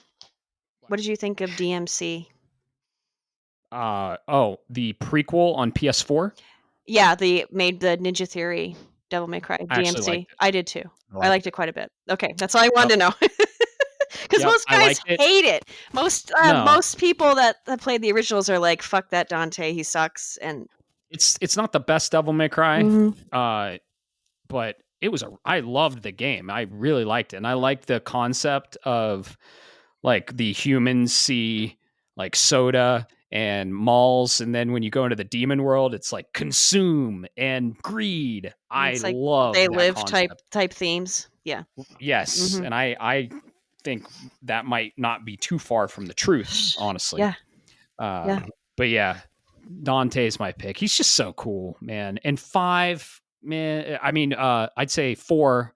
No, 4 is not my favorite. I'd say 5 is honestly my favorite. 5 was incredible. Did you guys play 5? Haven't, man. Yeah. Okay. 3's real good. 2's not good. 1 is great. And I really, really hope they remake 1. So yeah, like Hideki Kamiya gets asked that like a lot, and he's like, I don't know. I think they're doing it. Yeah, I just don't think he has any interest in being involved with it, but because he's too busy with Okami too. Also, yeah, yes, yeah. I mean, I'd be Amaterasu. Yes, and that's hard. Why didn't I pick her? Oh shit! I know. I love her so much. Yeah. Bayonetta and Devil May Cry are 2 very similar playing games, so I can see why they have similar developers. I can tie this all up into our episode, guys. Let's do it. Remember, Devil May Cry is an offshoot of what? Resident Evil. Resident Evil 4. Yeah, it originally was Resident Evil 4, and they were going the demon route, and they're like, this game doesn't feel like Resident Evil. Let's just make a new IP. That's how we got Devil May Cry. Yep. So, and the anime, not bad. I actually liked it a lot. Oh. Yeah. I need to go see that. Good. Yep. It's really good. It has a lot of music you'll remember. You're just like, oh, that song. Yeah. Yep. So, yeah. Cool. Well, this was fun. Yeah. Carrie, where can people find you? Oh, a few places, on Metroid Database, of course. I do a lot of the social media for Metroid Database, and I also stream on there with my husband Ryan, the webmaster. I have a couple of Instagrams. I already just named the Bayonetta one, Bayonetta Fly Me to the Moon, underscores in between each word. I also have a little gaming Instagram that I'm trying to get off the ground, but it's not really doing anything, but whatever. It's like all my other gaming stuff. I call it, it's called Intoner Gaming, INTONER _ gaming. I got the Intoner word from Drakengard 3, which is an amazing game. So, nice. And I just really liked what the Intoners do. Other than that, I am on Twitch. I haven't really been playing on my own for a while, and I keep changing my name because I just am a dork like that, just to confuse everyone. But I changed my Twitch to Traveler _ ND3576. So Cronos reference. So I'll stream typically through my PS5. Yeah, but that's where you can find me. Hopefully you Very find cool. me. Yeah. Very cool. And of course you can find us, shapesofgaming.com. We stream. I stream too. Twitch.tv /neocharge. I'm on mic. Sometimes I have comments on, sometimes I don't. Depends on how I feel. And then, Shapes of Gaming streams as well. Bob is behind that. And with Gears of War, you'll see us both on there. So cool. It's been, a lot of cool stuff. Well, thank you so much for joining us, Carrie. My pleasure. It was a pleasure having you on. I love talking video games, especially survival horror. And this was great. and we really appreciate you taking the time to join us. Yeah, it's nice to actually talk to you about games one-on-one instead of like through texting or just like really fast at MagFest, you know? Right, So, right, exactly. so like, I mean, I know if we were a little closer to each other, we would, you know, it would be fun. But Definitely. I mean, it's definitely, Definitely. this is just what our friendship is, and it's great, you know? Absolutely. Yeah. Yeah. We definitely connect over video games. It's a passion, and it shows with you as well. And you have been awesome on this cast. So we Thank really you. appreciate And it. I'm happy And to, MagFest is coming up. yes, and MagFest I'm is happy to coming up. meet you too, Bob. It's really, yeah, we Yeah. had some fun conversations. Absolutely. Yeah. And the MagFest is coming up very, very soon. Very, very soon. Yep. Yeah, Bob I'm will looking be forward to there. meeting you in person. Yeah. We have a pretty sweet house all settled up. So if we were on that sucker, because it is, you don't know what MagFest is like until you get there, how Nope. insane it is. We are so Yep. freaking lucky to have this house. It's not even funny. But Yep. yeah, we're looking forward to it. Yeah, I'm looking forward to Yeah. seeing you both. Great find. So we'll probably have a pre-MagFest episode, maybe a during MagFest episode. I don't know. We got to figure out a lot of that shit. So yeah. Also, I wanted to give out a shout out to Alex, our producer or production, audio video production. He did the intro, the spooky new intro that we had on this cast. And he did an amazing job, all from scratch. He's an incredible audio producer. You can find him. You can find him on Spotify, Apple Music, Amazon. He's everywhere, and it's his artist name is BA Select Start, which is clever. That's funny. So yeah, you can find him. He did the intro and the outro to this cast that you're about to hear. So thank you so much for that, Alex, and keep up the good work. So yeah, thanks for the write in, Kiowa, on Discord. If you have questions, you can write in there. And of course, we have the Discord, and we're always talking about really fun stuff on there. So just keep the conversation going, keep talking games, and we love you all. This has been super fun, and go enjoy your Halloween. Everyone have a great rest of your evening or day or whatever. Peace. Thank you.